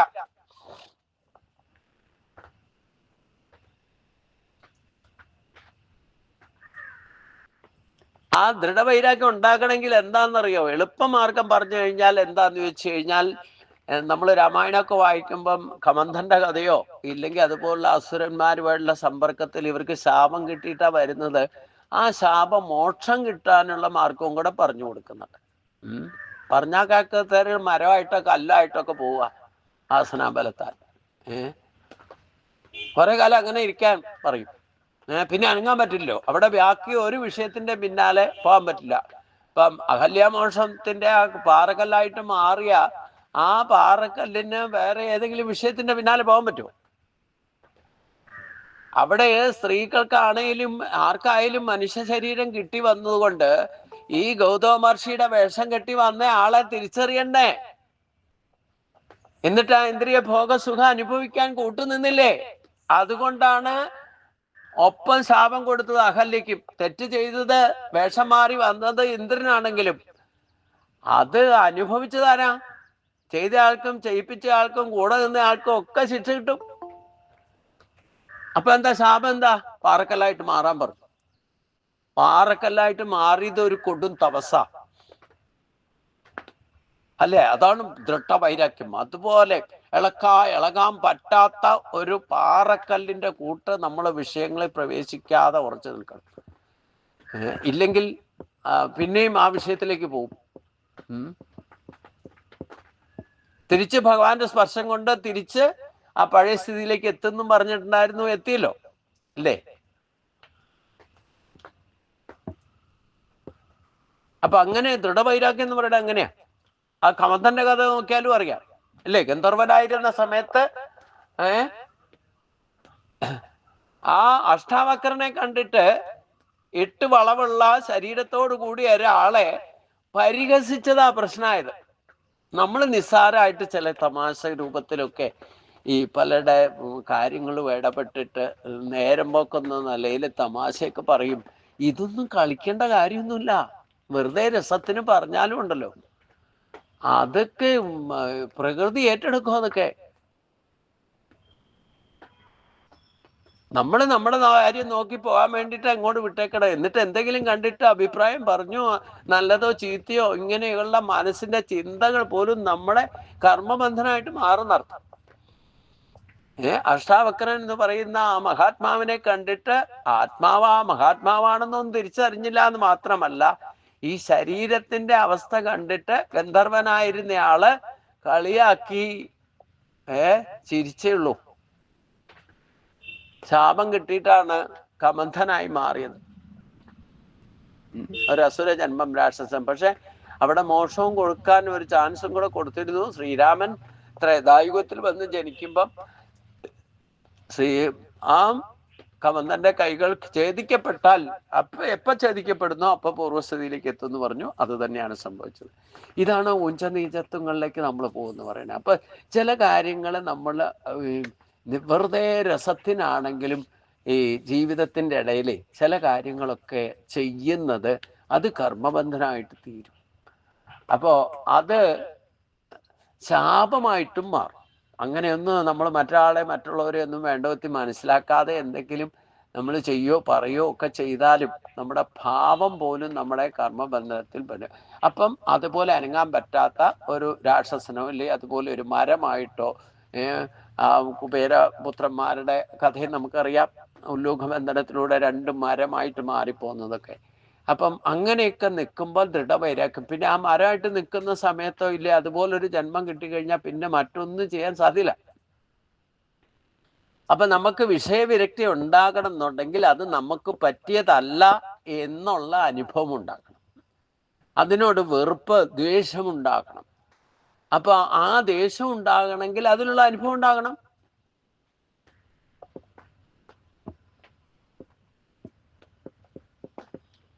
ഈ വാസനാബലം എങ്ങനെ കിടക്കണ? ഒരു ജന്മത്തിലൊന്നുമില്ല, പൂർവ്വജന്മം മുതൽ നമ്മളെ എപ്പം തൊട്ട് ഈ പ്രകൃതിയിൽ വന്ന് ജനിച്ചിട്ടുണ്ടോ അപ്പം പോലും വിഷയങ്ങളോടുള്ള നമ്മുടെ അറ്റാച്ച്മെന്റ് മുഖേന ഈ പറയുന്ന ബന്ധം ഉണ്ടാക്കി വെച്ചേക്കണം വാസനാബലം. അതനുസരിച്ചുകൊണ്ടാണ് വീണ്ടും വീണ്ടും ജനിച്ചുകൊണ്ടിരിക്കുന്നത്. ആ വാസനാബലം ഒരു ജന്മത്തിലേ അല്ല. ആ വാസനാബലം ഇങ്ങനെ പൂർണ്ണമായിട്ട് ഒരു ജന്മം കൊണ്ട് കഴുകിക്കളയാനും പറ്റിയെന്നിരിക്കില്ല. ചില കാര്യങ്ങളൊക്കെ നമുക്ക് പെട്ടെന്ന് തന്നെ നിവർത്തി മാർഗത്തിൽ അതിനെ ഉപേക്ഷിക്കാനൊക്കെ സാധിക്കും. ചില കാര്യങ്ങൾ എത്രയായാലും ബ്രഹ്മജ്ഞാനം ലഭിച്ചാലും ചില വാസനാബലം നമുക്ക് വിടില്ല. അത് നമുക്ക് വീണ്ടും സാത്വികമായിട്ട് ഈശ്വരനിലെ പോയി ലയിച്ചാലും എന്തെങ്കിലും ബാക്കിയുണ്ടെങ്കിൽ ചിലപ്പോൾ വീണ്ടും അത് പൂർത്തീകരിക്കാൻ വരേണ്ടി വരും. ഞാനൊരു ഘട്ടത്തിൽ ഗുരുവായൂരപ്പൻ പോയി ലയിച്ച ആളാ.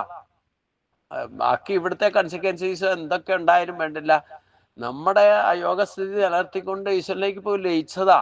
പക്ഷേ അന്നത്തെ കാലത്ത് ചില എന്താ പറഞ്ഞേ ചിത്രകർമ്മങ്ങളൊക്കെ നടന്നത് അത് പൂർത്തീകരിച്ച് അല്ലെങ്കിൽ അതിൽ നിന്ന് ഒരു സ്ഥാനത്തെ ഉയർത്തിക്കൊണ്ട് വരേണ്ട ഡ്യൂട്ടി ഉള്ളത് കൊണ്ട് രണ്ടാമത് പറഞ്ഞു വിട്ടതാ.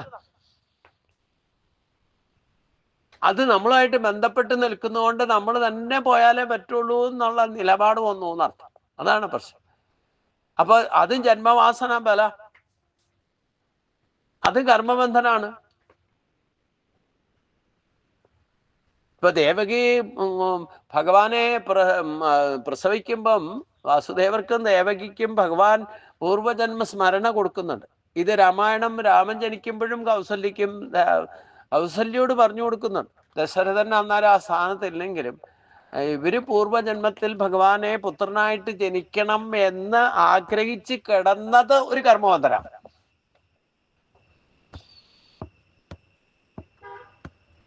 അതുകൊണ്ട് ദിവ്യദർശനം കൊടുത്തിട്ട് ചതുർബാഹു രൂപത്തിൽ ഭഗവാന്റെ പൂർണ്ണ രൂപം കാണിച്ചു കൊടുത്തിട്ട് പറഞ്ഞു, ഈ ജന്മത്തിലെങ്കിലും നിങ്ങൾ എന്നെ പുത്രഭാവത്തിൽ കാണരുത് എന്ന് പറഞ്ഞ എന്റെ ഉദ്ദേശം എന്താ?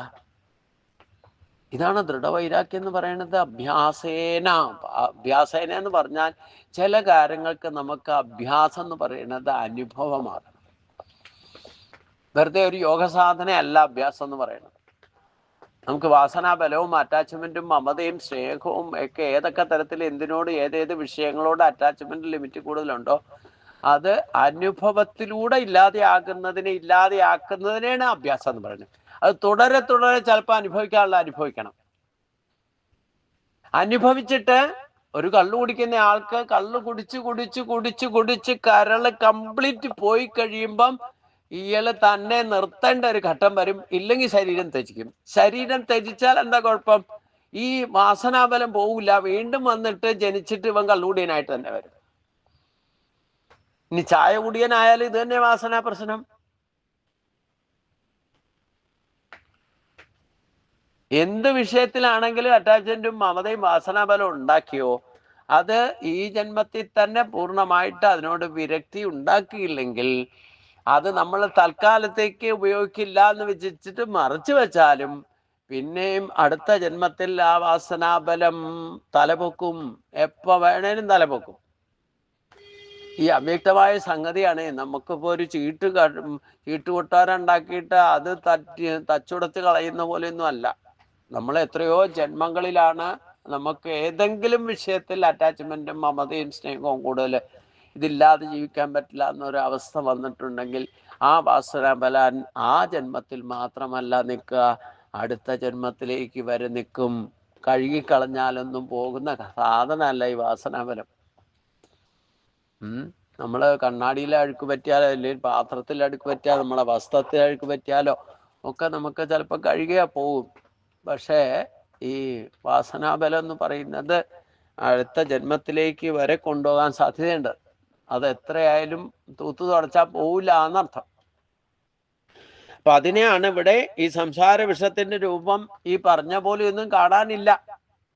നമുക്ക് വാസനാബലം എവിടെ സ്കാൻ ചെയ്ത് കണ്ടുപിടിക്കാൻ പറ്റുമോ? വാസനാബലം ഏത് വിഷയത്തിലാണ് നമുക്ക് വാസനാബലം ഉള്ളതെന്ന്? എന്നാ എളുപ്പമായിരുന്നല്ലോ. അവരവർക്ക് ബോധ്യം വരും. ചില കാര്യങ്ങൾ അവരവർക്ക് അറിയാൻ പറ്റും. ഏതൊക്കെ വിഷയത്തിലാണ് നമുക്ക് വാസനാബലം കിടക്കുന്നത് എന്നുള്ളത് നമുക്ക് തിരിച്ചറിയാൻ സാധിക്കും. പക്ഷെ ചില കാര്യങ്ങൾ എത്ര അത് ഉപേക്ഷിക്കാൻ ശ്രമിച്ചാലും വീണ്ടും തലപൊക്കും. ഇടയ്ക്ക് ഉപേക്ഷിക്കും, പിന്നെയും തലപൊക്കും. ഈ തലപൊക്കൽ ചിലപ്പം അടുത്ത ജന്മത്തിലും പൊക്കും. പൂർണ്ണമായിട്ട് ഉപേക്ഷിക്കാനുള്ള തയ്യാറെടുപ്പാണ് അഭ്യാസം എന്ന് പറയുന്നത്. അത് ദൃഢവൈരാഗ്യമാണെന്ന് പറയണേ. ദൃഢവൈരാഗ്യം എന്ന് പറഞ്ഞാൽ ആ ദൃഢവൈരാഗ്യം അങ്ങനെയൊന്നും ഉണ്ടാവില്ല. വിരക്തി ഉണ്ടാകണം. അതായത് അനുഭവത്തിൽ നിന്ന് അതെനിക്ക് പറ്റിയതല്ല എന്ന് നമുക്ക് ഉറപ്പ് കിട്ടണം. നമ്മൾ ഉറപ്പിക്കണം. ഉറപ്പ് കിട്ടണം എന്ന് പറഞ്ഞാൽ നമ്മൾ ഉറപ്പിക്കണം. എന്നിട്ട് അതിനെ വെറുക്കണം. അതിന് ആരെന്ത് ചെയ്താലും വേണ്ടില്ല. ഷുഗറുള്ള ആൾക്ക് പഞ്ചാര പാൽപ്പായസം കൊണ്ടു കൊടുത്താലും എത്ര പ്രേരണ ഉണ്ടായാലും വേണ്ടില്ല, അത് കഴിച്ചാൽ എനിക്ക് കുഴപ്പമാണ്, ഞാനത് കഴിക്കില്ല എന്ന് ഉറപ്പിക്കണം. അതാണ് ദൃഢവൈരാഗ്യം. ഇല്ലെങ്കിൽ എന്താ, അവര് നമ്മളെ ന്യായീകരിക്കും. ഒരു പ്രാവശ്യം കഴിച്ചാൽ കുഴപ്പമൊന്നുമില്ല, ഇല്ലെങ്കിൽ കഴിച്ചിട്ട് ഒരു ഗുളിക കഴിച്ചാൽ മതി എന്നൊക്കെ പറയുമ്പോൾ ചിലപ്പോൾ അത് കേട്ടാൽ വാസനാബലം പിന്നെ നിലനിൽക്കും. പിന്നെ അതൊരു പ്രാവശ്യം നിങ്ങൾ ആ ന്യായീകരണത്തിൽ കഴിച്ചാൽ പിന്നെ എവിടെ മധുരം കിട്ടിയാലും നിങ്ങൾ കഴിച്ചിട്ട് ഈ ന്യായീകരണത്തിലേക്ക് പോകും. അപ്പോഴും വാസനാബലം വിടില്ല.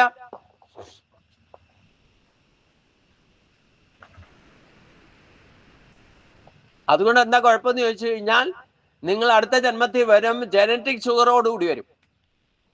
ഈ വാസനാബലം പൂർണ്ണമായിട്ട് ഉപേക്ഷിച്ചിട്ടില്ലെങ്കിൽ നിങ്ങൾ അടുത്ത ജന്മത്തിൽ ജനിക്കുമ്പം ജനറ്റിക് ഷുഗർ പേഷ്യൻ്റ് ആയിട്ട് വരും.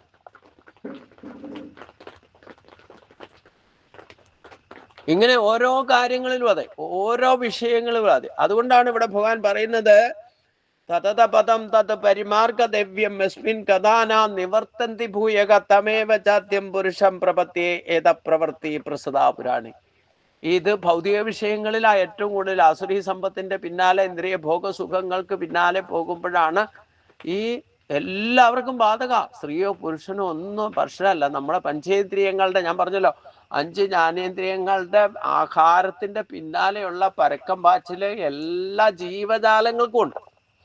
മനുഷ്യന് വിശേഷ ബുദ്ധി ഉള്ളത് കൊണ്ടാണ് നമുക്ക് ഈശ്വര സാക്ഷാത്കാരത്തിലേക്ക് പോണം നിശ്ചയിക്കുന്നവർക്ക് ഈ പാഠം നമ്മൾ പ്രാബല്യത്തിൽ വരുത്തണം എന്നർത്ഥം. അതിനൊരു ദൃഢവൈരാഗ്യം ആകുന്ന അഭ്യാസം തന്നെ വേണം. തുടരെ ശ്രമിച്ചാലേ ഈ വാസനാബലം അറ്റുപോവുകയുള്ളൂ. വെറുതെ അറ്റുപോകില്ല എന്നർത്ഥം. അറ്റു പോയില്ലെങ്കിൽ എന്താ കുഴപ്പം? ഇപ്പൊ തൽക്കാലത്തേക്ക് മറിഞ്ഞു നിന്നിട്ട് പിന്നെയും തലപൊക്കും.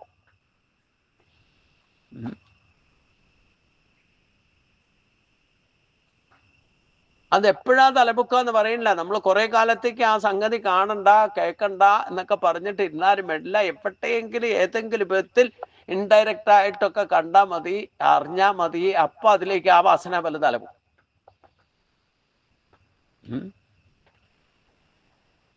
അത് ഗഹനമായൊരു വിഷയമാണ്. അതുകൊണ്ട് വൈരാഗ്യമാകുന്ന മഴുകൊണ്ട് അതിനെ വെട്ടി മുറിക്കണം. പിന്നെ ഒരിക്കലും യോജിക്കാത്ത വിധത്തിൽ കമന്ദന്റെ കൈകൾ ശ്രീരാമൻ വെട്ടിമുറിച്ചതുപോലെ മുറിക്കണം. ആർക്കാണോ ഇതിനെ വെട്ടിമുറിക്കാൻ സാധിക്കുന്നത്, അത് ത്രേതായുഗത്തിൽ വരുന്ന ശ്രീരാമന് മാത്രമേ സാധിക്കുള്ളൂ എന്നും ശാപം കൊടുത്ത ആള് പറഞ്ഞെടുത്തു. ഇതേപോലെ വെട്ടിമുറിക്കണം. ആ വെട്ടിമുറിച്ചപ്പം മറ്റേ ഈ കൈകൾക്കുള്ളിലാണ് ആര് വന്നാലും പെട്ടാൽ ഈ കബന്ധൻ ഭക്ഷണമാക്കും, അല്ലേ? എത്ര കിലോമീറ്റർ പോലും നീട്ടാവുന്ന രണ്ട് കൈകള്, ആ കൈകളുടെ റേഞ്ചിന്റെ ഉള്ളിൽ ആര് വന്നാലും പിടിമുറുക്കും, പിടിപിടിച്ച് ആഹാരമാക്കും. അതാ കബന്ധൻ എന്ന രാക്ഷസന്റെ പ്രത്യേകത. ശാപം കൊടുത്തപ്പം എന്തിനാ? നിസ്സാര കാര്യമുള്ളൂ. അഷ്ടാവക്രൻ 8 വളവുള്ള ഒരു മഹാത്മാവിനെ കണ്ടിട്ട് കളിയാക്കി ചിരിച്ചത് കൊണ്ട് മാത്രമാണ് കബന്ധന് ശാപം കിട്ടിയത്.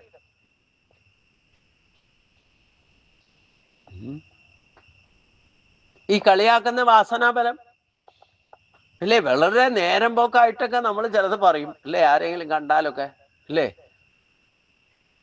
ഈ ജനകന്റെ രാമായണത്തിൽ തന്നെ ജനകന്റെ അടുത്തേക്ക് ജനകൻ പണ്ടൊരു സ്വപ്നം കണ്ടു. ഈ സ്വപ്നത്തെ സാക്ഷാത്കരിക്കാൻ അതിന്റെ വ്യാഖ്യാനം നടത്തി കൊടുക്കുന്ന, അതായത് രാജാവായിട്ട് ജനകൻ എന്ന് പറയുന്നത് രാജർഷിയാണ്. ജനകനെ ഭഗവാൻ പോലും ഗീത പറയുമ്പോഴും കർമ്മയോഗം പറയുമ്പോഴും മഹാത്മ്യം പറയുമ്പോഴും വിഷ്ണു വരെ ജനകനെ ഉദാഹരണമായിട്ട് എടുക്കുന്നുണ്ട്. ദേവതാരോജനഹസയൽ പ്രമാണം കുറുതേ ലോകസ്ഥേതു അനുവർത്ത എന്ന് പറയുമ്പം ജനകനെയാണോ ഉദാഹരണം പറയുന്നത്? ഗീതാ മഹാത്മ്യം പറയുമ്പോഴും ആ ശാസന വ്യവസ്ഥയെ പാലിക്കാൻ പറയുമ്പോഴും ഇതേപോലെ ഞാൻ പറഞ്ഞ പോലെ പാലിച്ച ആളാണ് ജനകൻ എന്ന് വരാഹപുരാണത്തിലെ ഗീതാ മഹാത്മ്യം പറയുമ്പോഴും ജനകനെ ഓർക്കുന്നുണ്ട്. ജനകൻ എന്നാ ത്രേതായുഗത്തിൽ ജനിച്ച ആളാ. ഈ ഗീതോപദേശമൊക്കെ നടക്കുന്ന എപ്പോഴാ? ദ്വാപര യുഗത്തിലാ. ഒരു യുഗം കഴിഞ്ഞിട്ടും ഓർത്തിരിക്കുന്ന ഒരു വ്യക്തിത്വമാണ് ജനക മഹാരാജാവ്. ആ ജനക മഹാരാജാവ് ഈ രാജർഷി ആയിരിക്കുമ്പോൾ ഒരു സ്വപ്നം കണ്ടു. തൻ്റെ രാജ്യം യുദ്ധം നടന്നു, എന്നിട്ട് തൻ്റെ രാജ്യമൊക്കെ നഷ്ടപ്പെട്ട് ഇവര് നാട് കടത്തും, പിടിച്ചെടുത്തവര്. എന്നിട്ട് ദാരിദ്ര്യത്തിൽ പോയിട്ട് ഒരു രാജ്യത്ത് പോയിട്ട് ഭക്ഷണം പോലും കഴിക്കാനില്ലാതെ ഇങ്ങനെ ഒരു അവസ്ഥ സ്വപ്നം കാണുക. സ്വപ്നത്തിൽ നിന്ന് ഉണർന്നു വരുമ്പോ ഇതൊന്നുമില്ല, താൻ ഇരിക്കുന്ന സ്ഥാനത്ത് തന്നെ ഇരിക്കുന്നുണ്ട്. പക്ഷെ ഈ സ്വപ്നം, ഞാൻ അത് പറയാണ്ടല്ലോ, നിങ്ങൾ നല്ലതോ ചീത്തയായിട്ട് ഏത് വിധത്തിലുള്ള ഒരു സ്വപ്നം കണ്ടാലും വേണ്ടില്ല, ഈ സ്വപ്നവുമായിട്ട് നിങ്ങൾക്ക് പൂർവജന്മ ബന്ധമില്ലെങ്കിൽ നിങ്ങൾ ഒരു സ്വപ്നം പോലും കാണില്ല. ഏതെങ്കിലും ജന്മത്തിൽ നിങ്ങൾക്ക് ആ വിഷയവുമായിട്ട് അറ്റാച്ച്മെന്റ് ഉണ്ടാവും. ഇല്ലെങ്കിൽ നിങ്ങൾക്ക് ഒരു സ്വപ്നം കാണില്ല. അത് ഭയപ്പെടുന്ന ദുസ്വപ്നം ആയിക്കോട്ടെ, നല്ല സ്വപ്നമായിക്കോട്ടെ, എന്റർടൈൻമെന്റ് സ്വപ്നമായിക്കോട്ടെ, ഇന്ദ്രിയ ഭോഗസുഖങ്ങൾ അനുഭവിക്കുന്ന സ്വപ്നമായിക്കോട്ടെ, നിങ്ങൾക്ക് ഏതെങ്കിലും ജന്മത്തിൽ ഈ വിഷയമായിട്ട് ബന്ധമില്ലെങ്കിൽ നിങ്ങൾ അങ്ങനെ ഒരു സ്വപ്നം കാണില്ല. അതുകൊണ്ട് ഈ സ്വപ്നം കണ്ടപ്പോൾ ജനകന് രാജർഷി ആയിരുന്നുകൊണ്ട് ഈ സ്വപ്നത്തെ പറ്റി അവബോധം ഉണ്ടായി. അപ്പം ഇദ്ദേഹം പറഞ്ഞു, ഒരു വിളംബരം ചെയ്തു, ഞാൻ കണ്ട സ്വപ്നത്തെ പറ്റി വ്യാഖ്യാനിച്ചു തന്നാൽ എന്താണ് അതിന്റെ യഥാർത്ഥ തത്വം എന്ന് മനസ്സിലാക്കി തരുന്നവർക്ക് എന്താ പറഞ്ഞേ, കോടിക്കണക്കിന് സ്വർണം കെട്ടിയ പശുക്കളെയും, അന്നൊക്കെ അതാണ് ദാനം കൊടുക്കുക. ഇത്രയ്ക്ക് നോക്കത്താ ദൂരത്തുള്ള സമ്പത്ത് എന്ന് പറഞ്ഞാൽ ഭൂമി കൊടുക്കുക. അപ്പൊ ഇങ്ങനെ ഉള്ള ജ്ഞാനികൾക്ക് ആര് വേണമെങ്കിൽ, അപ്പൊ ഭയങ്കരമായ ഒരു വിളംബരം രാജ്യം മുഴുവൻ പരസ്യം ചെയ്തു. ഇങ്ങനെ ആരെങ്കിലും വന്നിട്ട് ഈ സ്വപ്നത്തിന്റെ തത്വത്തെ വെളിപ്പെടുത്തി തന്നാൽ അവർക്ക് ഇന്നതൊക്കെ കൊടുത്തേക്കാന്നും പറഞ്ഞിട്ട് ഒരു വലിയൊരു വിളംബരം നടത്തും. അപ്പൊ പല പണ്ഡിതന്മാരും രാജാവിന്റെ അടുത്ത്, ജനകന്റെ അടുത്ത് ചെന്നു. അവർക്കൊന്നും അത് വ്യാഖ്യാനിക്കാൻ സാധിച്ചില്ല. അങ്ങനെ ഇരിക്കുമ്പോഴാണ് ഈ അഷ്ടാവക്രൻ ചെല്ലും. അഷ്ടാവക്രൻ രാജസദസ്സിലേക്ക് അങ്ങോട്ട് കേറുമ്പോ തന്നെ അവിടെയുള്ള ജനകന്റെ സഭ തന്നെ പണ്ഡിതന്മാരുടെയാണ്. അത് മന്ത്രിമാരായിക്കോട്ടെ, അങ്ങനെയുള്ളവരെ സഭയിൽ ഇരുത്തിയിട്ടുള്ളൂ. അപ്പൊ ഈ അഷ്ടാവക്രൻ 8 വളവുള്ള ആളാണ്. ഇദ്ദേഹം അങ്ങോട്ട് കടന്നു ചെന്നത് ഈ പണ്ഡിതന്മാരെല്ലാം ഇദ്ദേഹത്തെ ജനകൻ അടക്കം ചിരിച്ചു. ആദ്യം തന്നെ പറഞ്ഞത്, ഞാൻ ചെരുപ്പ് കുത്തികളുടെ സഭയിലേക്കാണോ വന്നതെന്ന് അഷ്ടാവക്രൻ ചോദിച്ചത്. എല്ലാവരും ഞെട്ടി. അഷ്ടാവക്രൻ എന്ന് പറയുന്ന ഒരാൾ കയറി ചെന്നിട്ട് ഈ ഒരു സഭയിൽ ചോദിക്കുക, ഞാൻ വന്നത് ചെരുപ്പ് കുത്തികളുടെ ഇടയിലേക്കാണോ?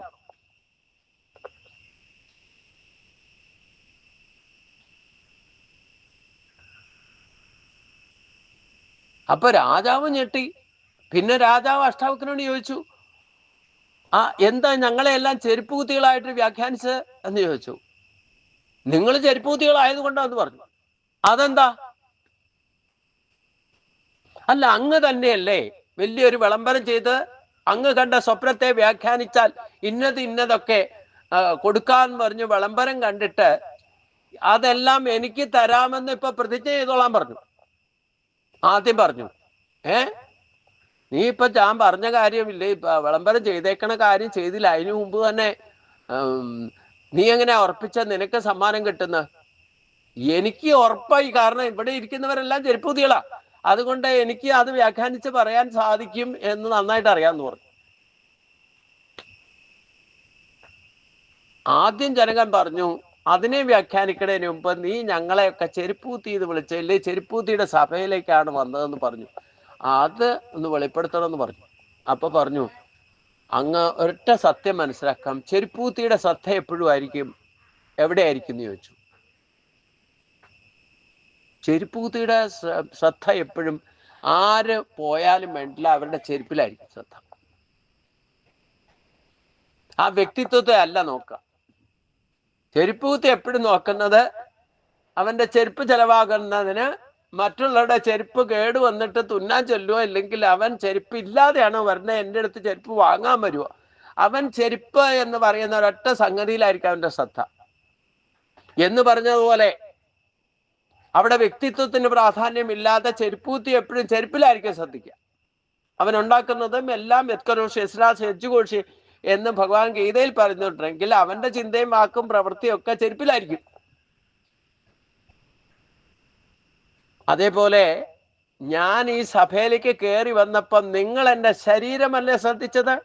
8 വളവുള്ള ശരീരം കൊണ്ട് വന്ന എന്നെ, വ്യക്തിത്വത്തെ, ശരീരത്തെയാണ് നിങ്ങൾ ശ്രദ്ധിച്ചത്. എന്നിലുള്ള മഹത്വത്തെ, മഹാത്മത്വത്തെ, ആത്മബോധമുള്ളവനാണോ ഇല്ലേ, എന്തിനാ ഞാൻ വന്നത്, ആരാണ് എന്താണെന്നൊന്നും അറിയാതെ നിങ്ങൾ കളിയാക്കി ചിരിച്ചില്ലേ?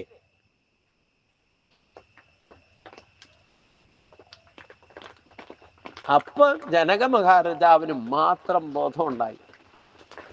അപ്പൊ അദ്ദേഹത്തെ സ്വീകരിച്ചു, ആദരിച്ചു, പൂജ്യനാക്കി. എന്നിട്ട് അങ്ങ് എൻ്റെ സ്വപ്നത്തിന്റെ വ്യാഖ്യാനം ചെയ്യാൻ ഞാൻ അങ്ങയെ ഗുരുവായിട്ട് അംഗീകരിക്കുന്നു എന്ന് പറഞ്ഞു. അതാണ് ജനകന്റെ ജീവിതം മാറ്റിമറിച്ചു. പിന്നെ അഷ്ടാവക്രനാണ് അദ്ദേഹത്തെ ഗൈഡ് ചെയ്തത്.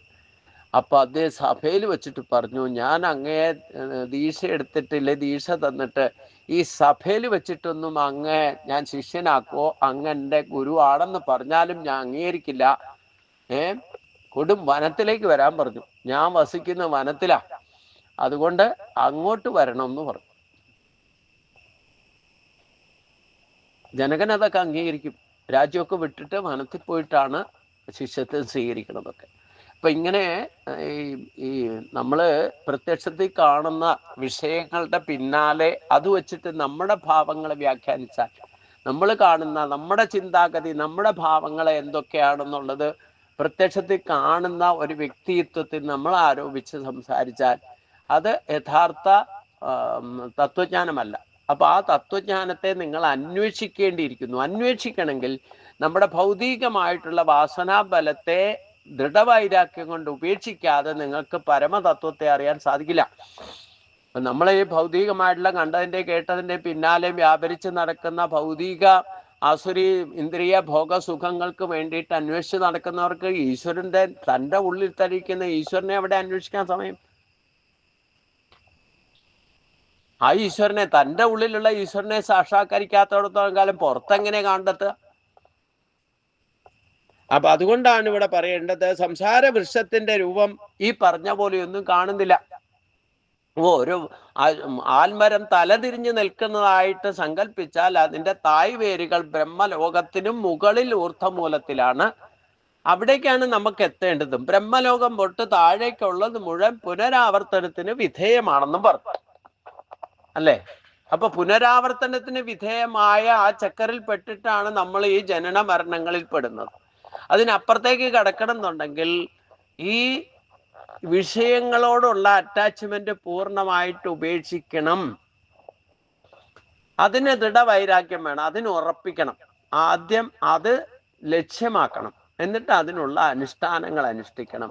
അനുഷ്ഠാനങ്ങൾ അനുഷ്ഠിക്കുമ്പോൾ പൂർവ്വജന്മാർജിതമായിട്ടുള്ള വാസനാബലങ്ങളും ഇല്ലെങ്കിൽ അതിനോടുള്ള അറ്റാച്ച്മെന്റും അതിൽ നിന്ന് അനുഭവിക്കേണ്ട ക്ലേശങ്ങളും ഒക്കെ സുഖ ദുഃഖങ്ങളായിട്ട് നമുക്ക് വരും. അതിനെ ഓവർകം ചെയ്യണം. അതാണ് മൂന്നാമത്തെ സ്റ്റെപ്പിൽ. ആദ്യം ലക്ഷ്യം തീരുമാനിക്കുക, പിന്നെ അനുഷ്ഠാനങ്ങൾ അനുഷ്ഠിക്കുക. അനുഷ്ഠാനങ്ങൾ അനുഷ്ഠിക്കുമ്പം അതിൽ നിന്നുണ്ടാകുന്ന കൺസിക്വൻസീസ് മുഴുവൻ അനുഭവിക്കുക. അനുഭവിച്ച് ഒരു ഘട്ടം കഴിയുമ്പോൾ നിങ്ങളുടെ പാപരാഹിത്യം പൂർണ്ണമായിട്ട് വാസനാബലം ഇല്ലാതെ വരുമ്പം നിവർത്തി മാർഗത്തിൽ നിങ്ങൾ പ്രവർത്തിക്കാൻ തുടങ്ങും. പ്രവർത്തി മാർഗത്തിൽ പ്രവർത്തിച്ചാൽ എന്താ പറയാം, കുഴപ്പം എന്താ? കണ്ടിന്യൂഷൻ ഉണ്ടാവും. കണ്ടിന്യൂഷൻ ഉണ്ടായാൽ അത് അവസാനിക്കില്ല, പിന്നെ ബാക്കി വെക്കും. ബാക്കി വെച്ചാൽ വീണ്ടും ജനിക്കേണ്ടി വരും. അപ്പൊ പ്രവൃത്തി മാർഗത്തിൽ പ്രവർത്തിക്കാതെ നിവർത്തി മാർഗത്തിൽ പ്രവർത്തിക്കണം. ഇത് ഭൗതികത്തിൽ മാത്രമല്ല കേട്ടോ, നമുക്ക് ഈ ആധ്യാത്മികതയിലും ഉണ്ട്. അതും കൂടെ നമ്മൾ മനസ്സിലാക്കണം. ആദ്യം നിങ്ങൾക്ക് ഇൻട്രസ്റ്റ് തോന്നിയിട്ട് ഒരു ക്ഷേത്രത്തിൽ പോവും, പിന്നെ 4 ക്ഷേത്രത്തിൽ പോയി. രാമായണ മാസം എല്ലാവരും അടുത്തുള്ള ക്ഷേത്രത്തിൽ പോയില്ലേ 4 അമ്പലം തൊഴാൻ പോകും അല്ലേ? അടുത്തുള്ള അമ്പലത്തിൽ തൊഴാൻ പോവില്ല, 4 അമ്പലം തൊഴാൻ പോകും. ഇവിടെയൊക്കെ തൊഴുതിട്ട് വരുമ്പം ഇവിടെയൊക്കെ തൊഴാൻ പോകുമ്പോൾ ഇവിടെ തൊട്ടടുത്തുള്ള ക്ഷേത്രത്തിലെ നിങ്ങളുടെ ദേവൻ ഈ 4 പേർക്ക് മെസ്സേജ് കൊടുക്കും. എന്താ? നിങ്ങളറിയില്ല, ദാ ഇവൻ വരുന്നുണ്ട് കേട്ടോ, ഇവൻ എന്നെ കാണാതെ അങ്ങോട്ട് വരുന്നേ. അടുത്തുള്ള ആളെ പൂജിക്കാതെ അങ്ങോട്ട് പോയി കഴിഞ്ഞാൽ നിങ്ങൾ ഈശ്വരനെ അന്വേഷിക്കുന്നില്ല, എവിടെ സാക്ഷാത്കരിക്കാൻ പറ്റും? ഇതെല്ലാ കർക്കിടക മാസത്തിലും എല്ലാ വർഷവും നിങ്ങൾ 4 അമ്പലം തൊഴാൻ പോകും. അടുത്തുള്ള ദേവനെ തൊഴുവില്ല, പ്രാർത്ഥിക്കുകയില്ല, ഇഷ്ടദേവതയെ പരിഗണിക്കില്ല, പരദേവതയെ ഭജിക്കില്ല, സർപ്പങ്ങളെ ആരാധിക്കില്ല. എന്നിട്ട് 4 അമ്പലം തൊഴാൻ പോയാൽ അത് വാസനാബലമാക്കിയാല് നിങ്ങൾ ഈ പ്രയത്നിക്കുന്നുണ്ടാവും. അപ്പൊ ഇങ്ങനെ ഇതൊക്കെ എന്താ പറഞ്ഞ ആവർത്തന വിധേയമായിട്ട് ഒരേ കാര്യം ചെയ്യുന്നത് പ്രവൃത്തി മാർഗമാവും. അതിൽ വാസനാബലം സൃഷ്ടിക്കും. എന്നാൽ സായി ആയിട്ട് പൂർവ്വജന്മാർജിതമായിട്ടുള്ള വാസനാബലത്തെ ഇല്ലാതാക്കാൻ ശ്രമിക്കുന്നു ഇല്ലെങ്കിലോ? അപ്പൊ ആദ്യം ചെയ്യേണ്ടത് അനുഷ്ഠാനങ്ങൾ അനുഷ്ഠിക്കുമ്പോൾ നിവർത്തി മാർഗത്തിൽ വേണം അനുഷ്ഠാനങ്ങൾ അനുഷ്ഠിക്കാൻ. വിഷ്ണു സഹസ്രനാമം പഠിക്കാൻ ഇൻട്രസ്റ്റ് തോന്നും, വിഷ്ണു സഹസ്രനാമം പഠിക്കും, അത് സത്യയോടുകൂടി പഠിക്കും. അത് കഴിയുമ്പോൾ വേറൊരാൾ പറയും ആ ലളിതാ സഹസ്രനാമം കേമാന്ന് പറയും, അത് പഠിക്കും. അതും പഠിച്ചു കഴിയുമ്പോൾ നാരായണൻ കേമാന്ന് പറയും, നാരായണൻ പഠിക്കും. ഇതൊക്കെ പ്രവൃത്തി മാർഗ. ഒന്നിനും ഉറക്കാത്ത ഒരവസ്ഥ. 18 പുരാണങ്ങളും പിന്നെ പഠിക്കും. ഉള്ള സത്സംഗങ്ങളെ മുഴുവൻ പോഴും. എവിടെ സപ്താഹവും നവാഹം ഉണ്ടെങ്കിൽ അവിടെയൊക്കെ അറ്റൻഡ് ചെയ്യും. ഇങ്ങനെയുള്ള ക്ഷേത്രങ്ങൾ മുഴുവൻ പോകും. എന്നിട്ടും ഈ ആധ്യാത്മിക രംഗത്തെ ഈ പ്രവൃത്തി മാർഗം നിങ്ങളെ എങ്ങും എത്തിക്കില്ല. നിങ്ങൾ നോക്കുമ്പോൾ നിങ്ങൾ ഭക്തനാണ്, എല്ലായിടത്തും നടക്കുന്നുണ്ട്, വേഷഭൂഷാദികളെ കൊണ്ടൊക്കെ എല്ലാവരും പറയും ഭക്തനാണ്, എല്ലായിടത്തും നടക്കുന്നുണ്ട് ഒക്കെ ചെയ്യും. പക്ഷേ ഈ ആധ്യാത്മിക രംഗത്തെ പ്രയത്നങ്ങളൊക്കെ വ്യർത്ഥമായി ഭവിക്കാതിരിക്കാൻ ശ്രദ്ധിക്കണം. ഏതിലെങ്കിലും ഒന്നിലും ഉറച്ചു നിൽക്കണം. വ്യാപരിക്കുന്ന ബുദ്ധി കർമ്മയോഗത്തിന് പറ്റിയതല്ല എന്ന് 2-ാം അധ്യായത്തിൽ ഭഗവാൻ പറഞ്ഞത് ശ്രദ്ധിക്കണം. അപ്പൊ അതിനാണ് ആധ്യാത്മിക വിഷയത്തിൽ പോലും നമ്മള് ലിമിറ്റ് കൂടുതൽ അറ്റാച്ച്മെന്റും മമതയും പ്രവൃത്തി മാർഗത്തിലാണെങ്കിൽ അതിൽ വാസനാബലത്തിൽ നിന്നാൽ അടുത്ത ജന്മത്തിൽ അതേ വാസനാബലത്തിൽ ഇതേ പാതയിൽ വീണ്ടും വരും.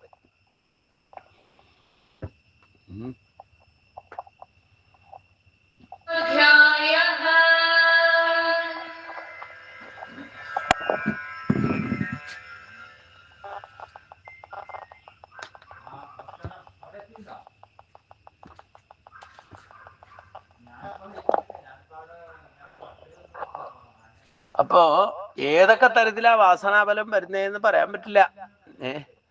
അപ്പൊ ഈ വാസനാബലത്തെ ദൃഢവൈരാഗ്യമാകുന്ന അഭ്യാസം കൊണ്ട്, അതായത് ഭഗവാൻ പറഞ്ഞ അതുകൊണ്ടാണ് ഒന്നിലൊരു അറ്റാച്ച്മെന്റും മമതയും വയ്ക്കരുത്. ഏത് കാര്യം ചെയ്തു, ഭൗതികമായാലും വേണ്ട, ആധ്യാത്മികമായാലും വേണ്ട, ചെയ്യാനുള്ളത് ചെയ്യേണ്ട സമയത്ത് ഈ നിമിഷത്തിന് കർമ്മണോക്കി ബോധവ്യം ബോധവ്യം ച വികർമ്മണാഘ കർമ്മണശ ബോധവ്യം ഗഹന കർമ്മണോതി. ഒരു കർമ്മം ചെയ്താൽ ആ കർമ്മത്തെ അപ്പ വിട്ടേക്കണം. മനസ്സിലായില്ലേ? അതില് അറ്റാച്ച്മെന്റും മമതയും കൺസിക്വൻസീസും നാളെ എന്താകും ഇതൊന്നും ചിന്തിച്ച് വറീഡാകേണ്ട ആവശ്യമില്ല. വർത്തമാന കാലത്തിന്, കാലമാണ് ഞാൻ എന്ന് പറഞ്ഞല്ലോ, മനസ്സാണ് നമുക്ക് കാലത്തിന്റെ സ്ഥാനത്തെ കാണിച്ചു തരുന്നത്. സ്ഥാനേ ഹൃഷികേശ തവ പ്രകൃതിയ എന്ന് പറഞ്ഞിട്ടുണ്ട് അല്ലേ? ഭഗവാൻ തന്നെ പറഞ്ഞിട്ടുണ്ട്. അത് മനസ്സിലാക്കിയിട്ട് അർജുനൻ തിരിച്ചു പറയുന്നുണ്ട് ഭഗവാന്, കാലമാണ് സ്വരൂപം, ഈശ്വരന്റെ സ്വരൂപം. അപ്പൊ ആ കാലം വേസ്റ്റാക്കാതെ ഈ നിമിഷം നമ്മൾ അറ്റാച്ച്മെന്റും മമതയും ഇല്ലാത്ത ദൃഢവൈരാഗ്യം കൊണ്ടുവന്നാൽ ആ ഒരൊറ്റ നിമിഷത്തേക്കാണെങ്കിൽ ഈശ്വരനുമായിട്ട് നിങ്ങൾക്ക് കണക്ഷൻ കിട്ടും. ആ ഒരൊറ്റ നിമിഷം, ശുഭശ്രീ ശീക്രം എന്ന് പറഞ്ഞ പോലെ ഒറ്റ നിമിഷം കണക്ഷൻ കിട്ടിയാൽ ആ ഒരു നിമിഷത്തേക്കാണെങ്കിൽ നിങ്ങൾ പരമപദത്തിലെത്തും. ഒരു നിമിഷത്തേക്കാണെങ്കിൽ ജീവൻ മുക്തഭാവം. ഈ ഒരു നിമിഷത്തേക്ക് ജീവൻ മുക്തഭാവം അനുഭവിച്ചു കഴിഞ്ഞാൽ, അത് നിലനിർത്താൻ സാധിച്ചാൽ, പിന്നെ അതിലേക്ക് അറ്റാച്ച്മെന്റ് ഉണ്ടായാൽ അപ്പോഴാണ് നമ്മൾ ജീവൻ മുക്തയിലേക്ക് എന്താ സാധിക്കും. ആ ഒരു സ്ഥിതിയിലേക്ക് എത്താൽ തലകീഴായി നിൽക്കുന്ന ഒരു വൃക്ഷത്തിന്റെ രൂപത്തിൽ സംസാരത്തെ ആർക്കും കാണാൻ കഴിയില്ല. സംസാരത്തിന് പരമ്പൊരുളുമായുള്ള ബന്ധത്തെ വിശദമാക്കാൻ വേണ്ടി ഒരു പ്രതിരൂപം ഭഗവാൻ പറഞ്ഞു, വരച്ചു കാട്ടി എന്ന് മാത്രം. കർമ്മബന്ധനങ്ങളായത് അതിന്റെ വേരുകൾ ദൃഢവൈരാഗ്യം കൊണ്ട് മാത്രമേ മുറിക്കാൻ സാധിക്കൂ. നമുക്ക് ഈ കർമ്മബന്ധനങ്ങൾ ഉണ്ടാകാതിരിക്കണം. അതിന് വേരുകൾ ദൃഢവൈരാഗ്യം കൊണ്ട് മുറിക്കണം. അതാണ് ശ്രദ്ധിക്കേണ്ടത്. അത് പഞ്ച വിഷയങ്ങൾ, പഞ്ചേന്ദ്രിയങ്ങളിലൂടെയാണ് നമുക്ക് അറ്റാച്ച്മെന്റ് ഉണ്ടാകുക. ഏത് വിഷയത്തിൽ അറ്റാച്ച്മെന്റ് ഉണ്ടായാലും ശരീര സംബന്ധമാണ്. അപ്പൊ ശരീരത്തിൽ ഇന്ദ്രിയ ഭോഗസുഖങ്ങളിലേക്കാണ് അത് കൊണ്ടുപോകുക. ആ ഭോഗസുഖങ്ങളിൽ ഏതിലെങ്കിലും വാസനാബലം സൃഷ്ടിച്ചാൽ അതൊക്കെ മുറിക്കണം. അത് മുറിക്കണമെങ്കിൽ നിവർത്തി മാർഗത്തിൽ മുറിക്കണം. നമ്മൾ ആൾട്ടർനേറ്റീവ് ആയിട്ട് എന്തെങ്കിലും കണ്ടെത്തി അതിന്റെ പിന്നാലെ പോയി ഒന്ന് നിർത്താൻ വേണ്ടിയിട്ട് മറ്റൊന്ന് ചെയ്താൽ അത് ശാശ്വതമായ പരിഹാരമല്ല. തൽക്കാലം നിങ്ങൾക്ക് ഒന്നിൽ നിന്ന് നിവർത്തി നേടാം, പക്ഷെ മറ്റൊന്നിൽ അറ്റാച്ച് ആകാൻ സാധ്യതയുണ്ട്. അതുകൊണ്ടാണ് ഭഗവാൻ പറഞ്ഞിട്ടുള്ള സർവത്രാൻ അഭിസ്നേഹ തത്വപ്രാപ്തി ശുഭാശുഭം നാഭിനന്ദ പ്രജ്ഞാ പഠിച്ച. ഒന്നിനോടും ലിമിറ്റ് കൂടുതൽ അറ്റാച്ച്മെന്റും മമതയും ആരോടും ഒന്നിനോടും ഉണ്ടാകാൻ പാടില്ല. നമ്മൾ ഒറ്റയ്ക്കാണ് വന്നത്, ഒറ്റയ്ക്ക് മാത്രമേ ഈശ്വരന്റെ അടുത്തേക്ക് പോകാൻ സാധിക്കുകയുള്ളൂ. ഈ ശരീരത്തെ പോലും കൊണ്ടുപോകാൻ സാധ്യമല്ല. അപ്പൊ അതുകൊണ്ട് ശരീര സംബന്ധമായിട്ടുള്ള ഈ അറ്റാച്ച്മെന്റ്സും മമതയും ഇങ്ങനെയുള്ള ആ ഒരു ഇതിലെല്ലാത്തിലും വിരക്തി ഉണ്ടാക്കണം. അതാണ് ദൃഢവൈരാഗ്യം കൊണ്ട് ഉണ്ടാക്കണം. അതിനാണ് അനുഷ്ഠാനങ്ങൾ. അല്ലാതെ നേരിട്ട് ഈശ്വരപ്രാപ്തിയിലേക്കല്ല അനുഷ്ഠാനങ്ങളെ കൊണ്ട് എത്തിക്കുക. അനുഷ്ഠാനങ്ങൾ ഈശ്വരനിലേക്ക് എത്താനുള്ള മാർഗങ്ങൾ മാത്രമാണ്. അപ്പൊ അതില് പൂർവജന്മാർജിതമായുള്ള വാസനാബലങ്ങൾ ഇല്ലാതെ വരണമെങ്കിൽ അതുകൊണ്ട് ദുഃഖം തന്നെ അനുഭവിക്കണം. സുഖം അനുഭവിച്ചാൽ നിങ്ങൾ അറ്റാച്ച് ആവും. പൂർവജന്മ പുണ്യകർമ്മത്തിന്റെ ഫലം സുഖമായിട്ട് വരുമ്പം അത് വാസനാബലത്തെ സൃഷ്ടിക്കും.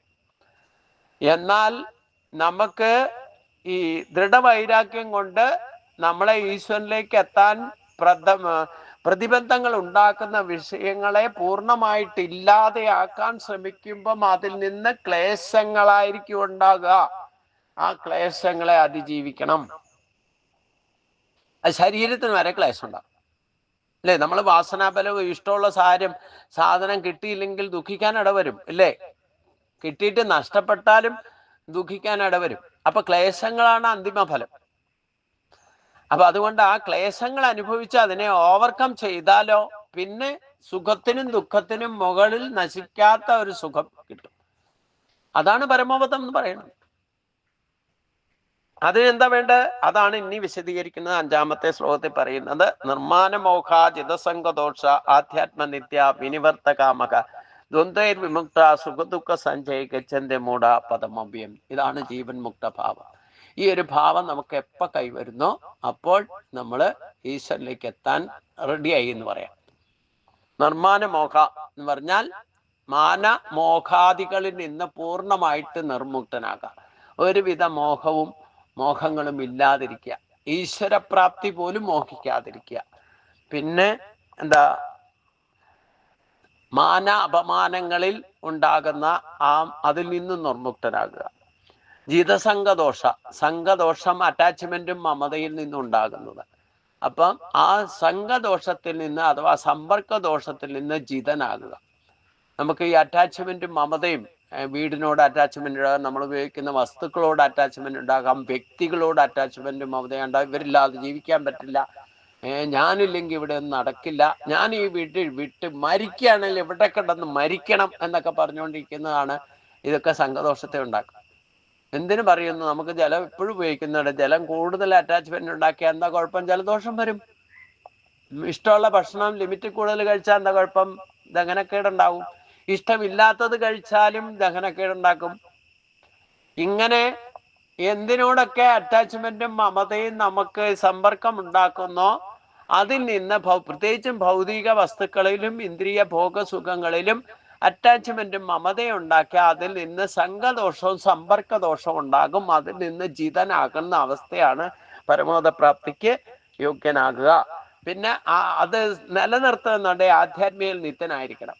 ആധ്യാത്മിക എന്ന് പറയുന്നത് ആത്മബോധത്തെ പറ്റിയുള്ള അന്വേഷണവും ഈ പറയുന്ന ഗീതാശാസ്ത്രം പോലെയുള്ള താത്വികമായിട്ടുള്ള ആത്മബോധത്തെ ഉണർത്തുന്നതായിട്ടുള്ള ശാസ്ത്രത്തെ നിത്യയുക്തമായിട്ട് അനുഷ്ഠാനത്തിൽ പഠിക്കുകയും അതിനെ വിശകലനം ചെയ്ത് യുക്തിവിചാരം ചെയ്യുകയും തത്വബോധം ഉണ്ടാക്കുകയും വേണം. അതിന് സത്സംഗം വേണം, ഈ ശാസ്ത്രങ്ങൾ പഠിക്കണം, അറിയാൻ പാടില്ലാത്ത ഗുരുക്കന്മാരിൽ നിന്ന് മനസ്സിലാക്കണം. ഇതൊക്കെ ആധ്യാത്മിക മേഖലയിൽ നിഷ്ഠയിൽപ്പെടുന്നതാണ്. അതിൽ നിത്യനായിട്ടിരിക്കണം. ഇതിലേക്ക് വന്നു കഴിഞ്ഞാൽ ദിവസത്തിൽ കുറച്ച് സമയമെങ്കിലും ഈ വക കാര്യങ്ങളിൽ ആരുടെയെങ്കിലുമൊക്കെ പ്രഭാഷണം കേൾക്കുക, ഇല്ലെങ്കിൽ പാരായണം ചെയ്യുക, അതിൽ നിന്ന് യുക്തിവാദം ചെയ്യുക. ഇതൊക്കെയാണ്, അതായത് ഈശ്വരനുമായിട്ട് ആത്മാവുമായിട്ടും പരമാത്മാവുമായിട്ടും ബന്ധപ്പെട്ട ശാസ്ത്രത്തെ പഠിക്കാനുള്ള നിഷ്ഠ നിത്യയുക്തമായിട്ട് കൊണ്ടുവരുന്നതിനാണ് ആധ്യാത്മികയിൽ നിത്യനായിട്ടിരിക്കുക എന്ന് പറയുന്നത്. അങ്ങനെയുള്ളവർക്ക് വിനിവർത്ത കാമനാകും. ഓട്ടോമാറ്റിക്കായിട്ട് ഈ ഗുണങ്ങളൊക്കെ നമ്മളിൽ ഒരു സ്റ്റേജിൽ എത്തിയാൽ ഓട്ടോമാറ്റിക്കായിട്ട് ഉണ്ടാവും. വിനിവർത്ത കാമം എന്ന് പറഞ്ഞാൽ എന്താ? കാമം എന്ന് പറഞ്ഞാൽ ആഗ്രഹങ്ങൾ, കണ്ടതിൻ്റെയും കേട്ടതിൻ്റെയും പിന്നാലെ ഓടുന്ന സ്വഭാവം ഇല്ലാതിരിക്കുന്നതിനാണ് അതിൽ നിന്ന് വിനിർമുക്തനാകുക. പൂർണ്ണമായിട്ടും ഓടാതിരിക്കുക, അല്ലെ കണ്ടതിൻ്റെയും കേട്ടതിൻ്റെയും പിന്നാലെ ഇന്ദ്രിയ ഭോഗസുഖങ്ങൾക്ക് പിന്നാലെ പോകാതിരിക്കുക, അതിനുള്ള ആഗ്രഹങ്ങളെ മുഴുവൻ ഉപേക്ഷിച്ചിരിക്കുക. നാകാംക്ഷയെ വിജയം കൃഷ്ണ നജരാജ്യം സുഖാനിജ കിംനോ രാജ്യേന ഗോവിന്ദ കിം ഭോഗേ ജീവിത. അർജുനൻ വിനിമുക്ത കാമനായിക്കൊണ്ടാണ് ഈ ഒരു വാക്ക് പറയുന്നത്. ഇല്ലെങ്കിൽ ചാടി പറയുമായിരുന്നു, എനിക്കിതൊക്കെ രാജ്യം വേണം, അത് വേണം, ഇത് വേണം എന്നൊക്കെ പറയായിരുന്നു. അപ്പം ആ ഒരു പക്വത വന്നിട്ടാണ് അങ്ങനെ ഒരു ചർച്ചയ്ക്ക് തന്നെ തയ്യാറായിരിക്കുന്നതെന്നർത്ഥം. അതൊരിക്കലും ശ്രേയസ് ഉണ്ടാക്കുന്നതല്ല. അപ്പം അതിൽ നിന്ന്, അങ്ങനെയുള്ള വിഷയങ്ങളിൽ നിന്ന് പൂർണ്ണമായിട്ട് വിനിർമുക്തനാക്കാം. അതിൽ നിന്ന് അതിനെയൊക്കെ വർജിച്ചിട്ട് അതിൽ നിന്ന് മുക്തനാകുന്ന അവസ്ഥയാണ് വിനിവൃത്ത കാമക എന്ന് പറയുന്നത്. ദ്വന്ദ്വരി, അങ്ങനെ ഒരു സ്ഥിതിയിലേക്ക് എത്തിയാൽ ദ്വന്ദ്വരി വിമുക്ത. ഞാൻ, നീയ, എൻ്റെ, നിന്റെ, ശരി, തെറ്റ്, ധർമ്മ, അധർമ്മം, ജനനം, മരണം, ഈ ദ്വന്ദ്ഭാവത്തെ മുഴുവൻ ജയിക്കുന്നതാണ് ദ്വന്ദ്വൈർ വിമുക്ത. രണ്ടില്ല, ഒന്നെന്നുള്ള ഭാവത്തിലേക്ക് വരിക. വികല്പത്തിൽ നിന്ന് സങ്കല്പ സ്റ്റേബിലിറ്റിയോടുകൂടി ആ പരമാത്മാവിൽ തന്നെ ഉറച്ചു നിൽക്കുന്ന ഭക്തി ഉള്ളവർക്കാണ് ഇവിടെ അദ്വൈതാമൃതവർഷിണി എന്ന അനുഭൂതിയെ, അദ്വൈത അനുഭൂതി ഉണ്ടാകുന്ന അവസ്ഥയാണ് ഇവിടെ ദ്വൈതമില്ലാതെ വരിക, രണ്ടില്ലാതെ വരിക. ഗീതയുടെ ഉദ്ദേശ ലക്ഷ്യം തന്നെ അദ്വൈതാമൃതവർഷിണിയാണ്. അദ്വൈതമാകുന്ന അമൃത് വർഷിക്കുന്നതാണ് ഗീതാശാസ്ത്രം. ആ അവസ്ഥയാണ് ഇവിടെ ദ്വന്ദ്വൈർ വിമുക്തൻ എന്ന് പറഞ്ഞാൽ. അങ്ങനെയുള്ളവർക്കോ സുഖദുഃഖ സഞ്ചയി, സുഖവും ദുഃഖവും ഒക്കെ ഇങ്ങനെ മാറി വരും. അത് രണ്ടിനെയും സമാവസ്ഥയിൽ സിദ്ധ്യസിദ്ധ്യോ സമഭൂത എന്ന് പറഞ്ഞാൽ സുഖത്തെയും ദുഃഖത്തെയും ഒരേ ഭാവത്തിൽ സമനിലയിൽ കണ്ടുകൊണ്ട് അതിനെ അനുഭവിക്കാൻ തയ്യാറാക്കണം. അതായത് സുഖത്തെയും ദുഃഖത്തെയും ജയിച്ചാലോ, സുഖത്തിനും ദുഃഖത്തിനും മുകളിൽ ഒരു സുഖമുണ്ട്, ആനന്ദമുണ്ട്. അതാണ് അതിനെ സഞ്ചയിപ്പിക്കണം എന്ന് പറഞ്ഞാൽ അതിനെ രണ്ടിനും ചേർത്ത് അനുഭവിക്കുന്ന അവസ്ഥയാണ് ആനന്ദം അനുഭവിക്കുക, സുഖദുഃഖ സഞ്ചയി. അപ്പൊ അതൊന്നും ഭാവം ഇല്ലാതെ വന്നാൽ ഈ സുഖത്തെയും ദുഃഖത്തെയും ഇതിനും ഭഗവാൻ അതിന് പ്രാക്ടീസ് ചെയ്യണ കാര്യം 2-ാം അധ്യായത്തിൽ പറഞ്ഞിട്ട് മാത്രാ സ്പർശാസ്തു കൗന്ദേയ ശീതോഷ്ണ സുഖദുഃഖത അകമാ പായിനോ അനിത്യത്താം തിദിശ്വസ്തു ഭാരത എന്ന് പറഞ്ഞിട്ടുണ്ട്. എപ്പോഴും നിങ്ങൾക്ക് സന്തുഷ്ടനായിട്ടിരിക്കണം എന്നുണ്ടെങ്കിൽ ഈ ദ്വന്ദ്ഭാവത്തെ ജയിക്കണം. ചൂട്, തണുപ്പ്, ലാഭം, നഷ്ടം, ജയം, പരാജയം, ജനനം, മരണം, സുഖം, ദുഃഖം, ഇതിനെയൊക്കെ ജയിക്കണം. അപ്പൊ അതിനെ സുഖദുഃഖത്തെ ജയിക്കുമ്പോൾ എപ്പോഴും സന്തുഷ്ടനായിട്ടിരിക്കാം, എപ്പോഴും പ്രസന്നചിത്തനായിട്ടിരിക്കാൻ സാധിക്കും. സുഖത്തെ എല്ലാവരും ഇഷ്ടപ്പെടുന്നു, ദുഃഖത്തെയും സ്വീകരിക്കാൻ തയ്യാറായാൽ മതി. അത്രയും ആയിക്കഴിഞ്ഞാലോ ഗച്ഛന്ത്യ മൂട, ആ മൂടത്ത് മുഴുവൻ അജ്ഞത മുഴുവൻ പോയി മറിഞ്ഞാലോ പിന്നെയുള്ള അവസ്ഥയാണ് പദം അവ്യയം തത്. ഇതാണ് പരമപദം, ഇതാണ് ജീവൻ മുക്താവസ്ഥ. ഇത് ശരീരത്തോടുകൂടി ഇരിക്കുമ്പോൾ തന്നെ ഈ ജീവൻ മുക്തഭാവം നമുക്ക് കൈവരുത്താൻ സാധിക്കണം. ജീവൻ മുക്തി ജീവിച്ചിരിക്കുമ്പോൾ തന്നെ അനുഭവിച്ചാൽ, നമ്മൾ പലരും തെറ്റിദ്ധരിച്ചിരിക്കുന്ന മരിച്ചു കഴിഞ്ഞ് കിട്ടുന്ന ഒരവസ്ഥയാണ് ജീവൻ മുക്തി എന്ന്. അല്ല, നമ്മൾ ജീവിച്ചിരിക്കുമ്പോൾ തന്നെ ശരീരത്തോടു കൂടി ഇരിക്കുമ്പോൾ ഈ ഒരു ക്വാളിറ്റിയിലേക്ക്, പരമപദത്തിൻ്റെ ഏറ്റവും വലിയ വ്യാഖ്യാനം ഒരു പദമാണ് ഇവിടെ ഈ ഒരു ശ്ലോകത്തിൽ പറയുന്നത്. ഇതാണ് ഏറ്റവും വലിയ ഗീതയിലെ എസൻസ്.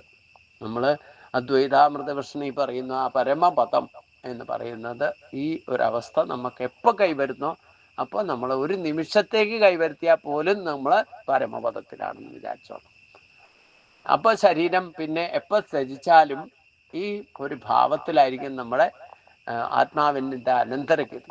ഈ ഒരു അവസ്ഥയിൽ എത്തിയ ആൾ നേരെ ഈശ്വരൻ്റെ അടുത്തേക്ക് ഊർദ്ധമൂലത്തിലേക്കായിരിക്കും പോവുക.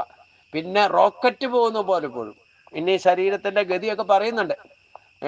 നമ്മുടെ സാധാരണഗതിയിൽ ശരീരത്തിൽ ജീവൻ വിട്ടാൽ 1 വർഷം സമയം എടുക്കും. സ്ലോ മോഷനിലെ ഊർദ്ധമൂലത്തിലേക്ക് എത്തും, ബ്രഹ്മലോകം കടന്നു പോകും. പക്ഷെ അവിടെ ചെന്നാൽ അതേപടി തിരിച്ചുവിടും. നമുക്ക് ഈ കർമ്മബന്ധനം തീർന്നിട്ടില്ലെങ്കിൽ വീണ്ടും സൃഷ്ടിയിൽപ്പെടും, താഴേക്ക് വിടും, ബ്രഹ്മലോകത്തേക്ക് വിടും. അവിടുന്ന് വീണ്ടും അടുത്ത അപ്പോയിൻമെന്റ് അനുസരിച്ചുകൊണ്ട് നമ്മളെ എവിടെ ആരെ എന്തായിട്ട് ജനിക്കണോ അത് ബ്രഹ്മാവിൻ്റെ ഡ്യൂട്ടിയുടെ അധികാരപരിധിയിലേക്ക് കൊടുത്താൽ പിന്നെ സൃഷ്ടിയിലേക്ക് വരുന്ന അർത്ഥം. അപ്പൊ അതില്ലാതെ നമ്മൾ ഈ പറയുന്ന പരമപദ അവസ്ഥയിലേക്ക് എത്തിയിട്ട് ജീവൻ മുക്ത ഭാവത്തിലാണ് ശരീരം ത്യജിക്കുന്നതെങ്കിൽ നമ്മുടെ ജീവൻ നേരെ ഊർദ്ധമൂലത്തിലേക്ക് എത്തും. റോക്കറ്റ് പോകുന്ന പോലെയുള്ളൂ. പിന്നെ കാലവിളംബമില്ല, നേരെ പോയി ആ ഊർദ്ധമൂലത്തിൽ ബ്രഹ്മത്തിലേക്ക് ലയിക്കും. അതല്ലെങ്കിൽ സാധാരണ ഡെത്തിന് സംഭവിക്കുന്നത് ഈ ജീവൻ 1 വർഷം കൊണ്ട് ഊർദ്ധമൂലത്തിലേക്ക് എത്തും. അവിടുന്ന് പിന്നെ അടുത്ത അപ്പോയിൻമെന്റ് റെഡി ആയിരിക്കും. ഈ 1 വർഷം എന്തിനാ സമയം എന്ന് ചോദിച്ചാൽ ചിലർക്ക് 1 വർഷം 2 വർഷമൊക്കെ എടുക്കും. കാരണം റൂട്ട് തെളിഞ്ഞ് കിട്ടാൻ കുറച്ച് താമസം വരുന്നുണ്ടെങ്കിൽ 1 വർഷം നോർമൽ കണ്ടീഷനിലുള്ളവർ ജനിച്ചാൽ വേറെ കർമ്മബന്ധനമൊന്നും അധികമൊന്നുമില്ല. സാധാരണ ഒരു മനുഷ്യൻ്റെ റൂട്ടാണ് ഞാൻ പറഞ്ഞത്. ചിലർക്ക് ചിലപ്പോൾ 2 വർഷമോ 3 വർഷമോ ഒക്കെ എടുക്കും. അടുത്ത റൂട്ട് തെളിഞ്ഞില്ലെങ്കിൽ അങ്ങോട്ട് മുകളിലേക്ക് വിടില്ല. അപ്പോൾ പിതൃലോകത്ത് തങ്ങും. അപ്പം ചിലപ്പോൾ താൽക്കാലിക ശരീരമൊക്കെ ആയിട്ട് ചിലപ്പം കാക്കയായിട്ടോ അങ്ങനെയൊക്കെ. അതുകൊണ്ടാണ് നമ്മൾ ഈ കാക്ക സങ്കല്പത്തിൽ പിതൃന് ബലി തർപ്പിച്ചാൽ കാക്ക വന്ന് കൊത്തിയോ കൊത്തിയില്ലോ എന്ന് അന്വേഷിക്കണതിൻ്റെ ഒരു രഹസ്യത. കാരണം അവർ ചിരഞ്ജീവികളായിട്ട് താൽക്കാലിക ശരീരപ്രാപ്തി, അതായത് പുനർജന്മം ഊർദ്ധമൂലത്തിലേക്ക് എത്തിയിട്ടുമില്ല, അടുത്ത ശരീരം കിട്ടാനും റൂട്ട് തെളിഞ്ഞിട്ടില്ല എന്നുണ്ടെങ്കിൽ താൽക്കാലിക ശരീരം ആയിട്ടാണ് കാക്ക ജന്മം കിട്ടുക എന്ന് പറയുന്നത്. അപ്പോൾ അതുകൊണ്ടാണ് അന്നം സമർപ്പിച്ചാൽ കാക്ക വന്ന് കൊത്തിയോ കൊത്തിയില്ലോ എന്നൊക്കെ അന്വേഷിക്കണം. ഒരു പരിധി വരെയൊക്കെ മത്സ്യമായിട്ടും ജന്മമെടുക്കാം എന്നും പറയുന്നുണ്ട്. കാരണം നമ്മളതുകൊണ്ടാണ് തർപ്പണം നടത്തിയാൽ ജലത്തിലാണ് അന്നത്തെ ഉപേക്ഷിക്കുക. അത് മത്സ്യങ്ങളാണല്ലോ കൊത്തി തിന്നുക. അപ്പോൾ താൽക്കാലികമായ ശരീരം കിട്ടും. പിന്നെ ജന്മത്തിന് പാകമാകുമ്പോൾ അതനുസരിച്ചുള്ള പിന്നെ ഊർദ്ധമൂലത്തിലേക്ക് പോകലും അവിടുന്ന് പിന്നെ ഫർദർ അപ്പോയിൻമെന്റ് കിട്ടലും. അങ്ങനെ വന്നാൽ ജലത്തിലൂടെ തന്നെയാണ് ജീവന്റെ ഗതി. അവിടെ നിന്ന് പെയ്യുന്ന മഴ ജലത്തിലൂടെയായിരിക്കും ജീവൻ വന്ന് എവിടെയാണോ ജനിക്കേണ്ടത് അവിടെ വന്ന് ആ ഭൂമിയിൽ വന്ന് വീഴുകയും അവിടെ നിന്ന് ജലം ഈ വലിച്ചെടുത്ത സസ്യലതാദികളിൽ നിന്നുണ്ടാകുന്ന അന്നം പിതാവായിരിക്കുന്ന ആൾ ഭക്ഷിക്കുകയും അങ്ങനെ ആ ജീവാത്മാവ് പുരുഷ ശരീരത്തെ പ്രവേശിക്കുകയും അത് ബീജമായി പരിണമിച്ച് അമ്മയുമായിട്ട് അണ്ടവുമായി സംഗമിച്ച് പുനർജന്മം സിദ്ധിക്കുന്നു എന്നർത്ഥം. അപ്പോൾ കർമ്മബന്ധനം തീർന്നിട്ടുണ്ടെങ്കിൽ, ഇപ്പൊ ജീവൻ മുക്തഭാവത്തിലാണ് ശരീരം ത്യജിക്കപ്പെടുന്നതെങ്കിൽ ആ ജീവൻ റോക്കറ്റ് പോകുന്ന പോലെ നേരെ ബ്രഹ്മലോകം കടന്ന് ഊർദ്ധമൂലത്തിലേക്ക് പോയി ചേരും. പിന്നെ അവർക്ക് ഒരിക്കലും ഫർദർ അപ്പോയിൻമെന്റ് ഇല്ല. അതാണ് പുനർജന്മം ഇല്ലാതിരിക്കുക എന്ന് പറയുന്നത്. അപ്പോൾ അതിൻ്റെ ഒരു പിക്ചറാണ് ഭഗവാൻ. കർമ്മബന്ധനം കൊണ്ടാണ് നമ്മൾ വീണ്ടും വീണ്ടും ജനിക്കാൻ ഇടവരുന്നത്. അത് ഊർദ്ധമൂലമായിട്ടുള്ള കണക്ഷൻ എപ്പോഴും നിലനിൽക്കും. നമ്മൾ എത്ര ജന്മം എടുത്തു വന്നാലും ഊർദ്ധമൂലമായിട്ടുള്ള ബന്ധം പൂർണ്ണമായി. കാരണം അതിൽ നിന്നാണ് നമ്മുടെ ജീവാത്മാവും ഭാവം കിട്ടിയിരിക്കുന്നത്. അതുകൊണ്ട് പൂർണ്ണമായിട്ട് അതിലേക്ക് ആകർഷിക്കപ്പെട്ടുകൊണ്ടിരിക്കും. പക്ഷെ നമ്മുടെ ഇവിടെ വന്നിട്ടുള്ള ഈ കർമ്മബന്ധനങ്ങളിൽ പൊട്ടിമുളച്ചുകൊണ്ടിരിക്കുന്നതുകൊണ്ട് വീണ്ടും ക്ലിയറൻസ് ശാശ്വതമായിട്ട് കിട്ടാതിരിക്കും. അത് കിട്ടണമെന്നുണ്ടെങ്കിൽ ഈ 2 ശ്ലോകത്തിൽ പറഞ്ഞ കാര്യം സാക്ഷാത്കരിക്കണം. അതായിരിക്കണം ലക്ഷ്യം. അനുഷ്ഠാനം അനുഷ്ഠിക്കുക. അനുഷ്ഠാനങ്ങൾ അനുഷ്ഠിക്കുമ്പോൾ അതിലുണ്ടാകുന്ന കൺസിക്വൻസീസ് എല്ലാം പൂർത്തിയാക്കുന്നതനുസരിച്ച് കർമ്മബന്ധനം തീരും. കർമ്മബന്ധനം തീരുന്നാൽ നിങ്ങളുടെ സ്വഭാവത്തിൽ ജീവിച്ചിരിക്കുമ്പോൾ തന്നെ നിർമ്മാനമോഹാജിത സംഘദോഷാധ്യാത്മനിത്യാവിനിവർത്തകാമക ദ്വന്ദ്വൈർവിമുക്ത സുഖദുഃഖ സഞ്ജയ ഗച്ഛന്തി മൂഢാപദം അഭ്യം തത് എന്ന അവസ്ഥയിൽ നിങ്ങൾ ജീവിച്ചിരിക്കുമ്പോൾ തന്നെ ജീവൻ മുക്തഭാവത്തിൽ എപ്പോൾ വരുന്നോ പിന്നീട് ഏത് സമയത്ത് അതേ രീതിയിൽ നിലനിന്നാൽ ശരീരം ത്യജിച്ചാൽ നേരിട്ട് ഈശ്വരിലേക്ക് എത്തും എന്ന് ആണ് 5-ാമത്തെ ശ്ലോകത്തിൽ പറയുന്നത്. ഇത് ക്ലിയർ ആണ്, യാതൊരു സംശയത്തിനും ഇട നൽകാത്ത വിധത്തിലാണ് ഭഗവാൻ ഇവിടെ കൃത്യമായിട്ട് പറയുന്നത്. അദ്വൈതാമൃത വർഷിണി എന്ന് പറയുന്ന ഗീതയുടെ എസൻസ് പറയുന്നത് ഈ ഒരൊറ്റ ശ്ലോകത്തിലാണ്. അതുകൊണ്ട് പ്രിയങ്ങളിൽ സമഭാവനയോടെ വർത്തിക്കുന്നവർ ആയിട്ടുള്ള ജ്ഞാനി അനശ്വരമായ പദത്തെ പ്രാപിക്കുന്നു. അഹങ്കാരവും മോഹവും ഇല്ലാത്തവരും, അതാണ് നിർമ്മാനമോഹ. നശ്വര വിഷയങ്ങളിലുള്ള ആസക്തി എന്ന് പറയുന്ന ദോഷത്തെ ജയിച്ചവരും, അതായത് അതിൽ നിന്നാണ് സംഘദോഷവും സമ്പർക്കദോഷമൊക്കെ ഉണ്ടാകുന്നത്, അതിനെ ജയിച്ചവരും. ആധ്യാത്മിക ചിന്തയിൽ എപ്പോഴും മുഴുകിക്കഴിയുന്നവരായിരിക്കണം, അതിൽ നിഷ്ഠയുണ്ടായിരിക്കണം. അങ്ങനെ എല്ലാവിധ ആഗ്രഹങ്ങളും പുതിയതായിട്ടൊന്നും ക്രിയേറ്റ് ചെയ്യാതെ അതിൽ നിന്നൊക്കെ പിന്തിരിഞ്ഞ അവസ്ഥയിൽ സുഖദുഃഖങ്ങളും ശീതോഷ്ണങ്ങളും ഒക്കെ സഹിച്ച് അതിൻ്റെ സമാവസ്ഥയെ സമചിത്തനായിട്ട് മാറുന്ന അവസ്ഥയിൽ ദ്വന്ദ്ങ്ങളെ ജയിക്കും. സുഖദുഃഖങ്ങളെയും ലാഭനഷ്ടങ്ങളെയും ജയപരാജയങ്ങളെയും ജനന മരണങ്ങളെയും ഒക്കെ ജയിക്കുന്ന അവസ്ഥയിലേക്ക് എത്തിക്കുന്നവർ, ആ പ്രിയങ്ങളിൽ സമഭാവനയോടെ വർത്തിക്കുന്നവർ, ആ ജ്ഞാനികൾ അനശ്വര പദത്തെ പ്രാപിക്കും. അത് തന്നെയാണ് പരമപദം. അത് സാധിക്കട്ടെ എന്ന് പ്രാർത്ഥിച്ചുകൊണ്ട് നമുക്ക് ഇന്നത്തെ ഭാഗം ഈ 5 ശ്ലോകങ്ങളൊന്ന് പാരായണം ചെയ്തുകൊണ്ട് നമുക്ക് സമർപ്പിക്കാം. അഥ പഞ്ചദശോധ്യായ പുരുഷോത്തമയോഗ. ശ്രീഭഗവാനുവാച ഊർധമൂലം അധശാഖം അശ്വത്ഥം പ്രാഹുരമംവ്യം ഛന്ദാസി യസ്യ പർണാനി യസ്തം വേദസ്സ വേദവിദ് അധശ്ചോർത്തം പ്രസദാസസ്യ ശാഖാ ഗുണപ്രവർത്താ വിഷയപ്രപാളക അധസ്സ മൂല്യാന്യനുസന്ധതാനി കർമാനുബന്ധീന മനുഷ്യലോകേ ന രൂപമസ്യേകതോപലഭ്യതേ നാതോ ന ജാതിർന ന സംപ്രതിഷ്ഠ അശ്വത്ഥമേനം സവിരൂഢമൂലം അസംഗശസ്ത്രേണ ദൃഢേന ചിത്വാ തദപദം തത് പരിമാർഗതവ്യം യസ്മിൻ ഗതാനാം നിവർത്തന്തി ഭൂയക തമേവ ചാദ്യം പുരുഷം പ്രവർത്തിയേത പ്രവർത്തി പ്രസദാ പുനാനി നിർമ്മാനമോഹാജിത സംഗദോഷ ആധ്യാത്മനിത്യാ വിനിവർത്തകാമക ദ്വന്ദ്വൈർവിമുക്ത സുഖദുഃഖ സഞ്ജയ ഗച്ഛന്തി മൂഢാപദമവ്യം തത്. സർവത്ര ഗോവിന്ദനാമ സങ്കീർത്തനം. ഗോവിന്ദ ഹരി ഗോവിന്ദ. ഓം കായേന വാചാ മനസേന്ദ്രിയർവാ ബുദ്ധ്യാത്മനാ വാ പ്രകൃതേ സ്വഭാവാ കരോമി യദ്ദഃ സകലം പരസ്മൈ നാരായണായേതി സമർപ്പയാമി. നാരായണായേതി സമർപ്പയാമി. ഓം പീതാംബരം കരവിരാശംഖചക്രം കമോദകീം സരസിംകരുണാസമുദ്രം രാധാസഹായമതിസുന്ദരമന്ദഹാസം വാതാലേ സമനിശം പ്രതിഭാവയാമി. വാതാലേ സമനിശം പ്രതിഭാവയാമി.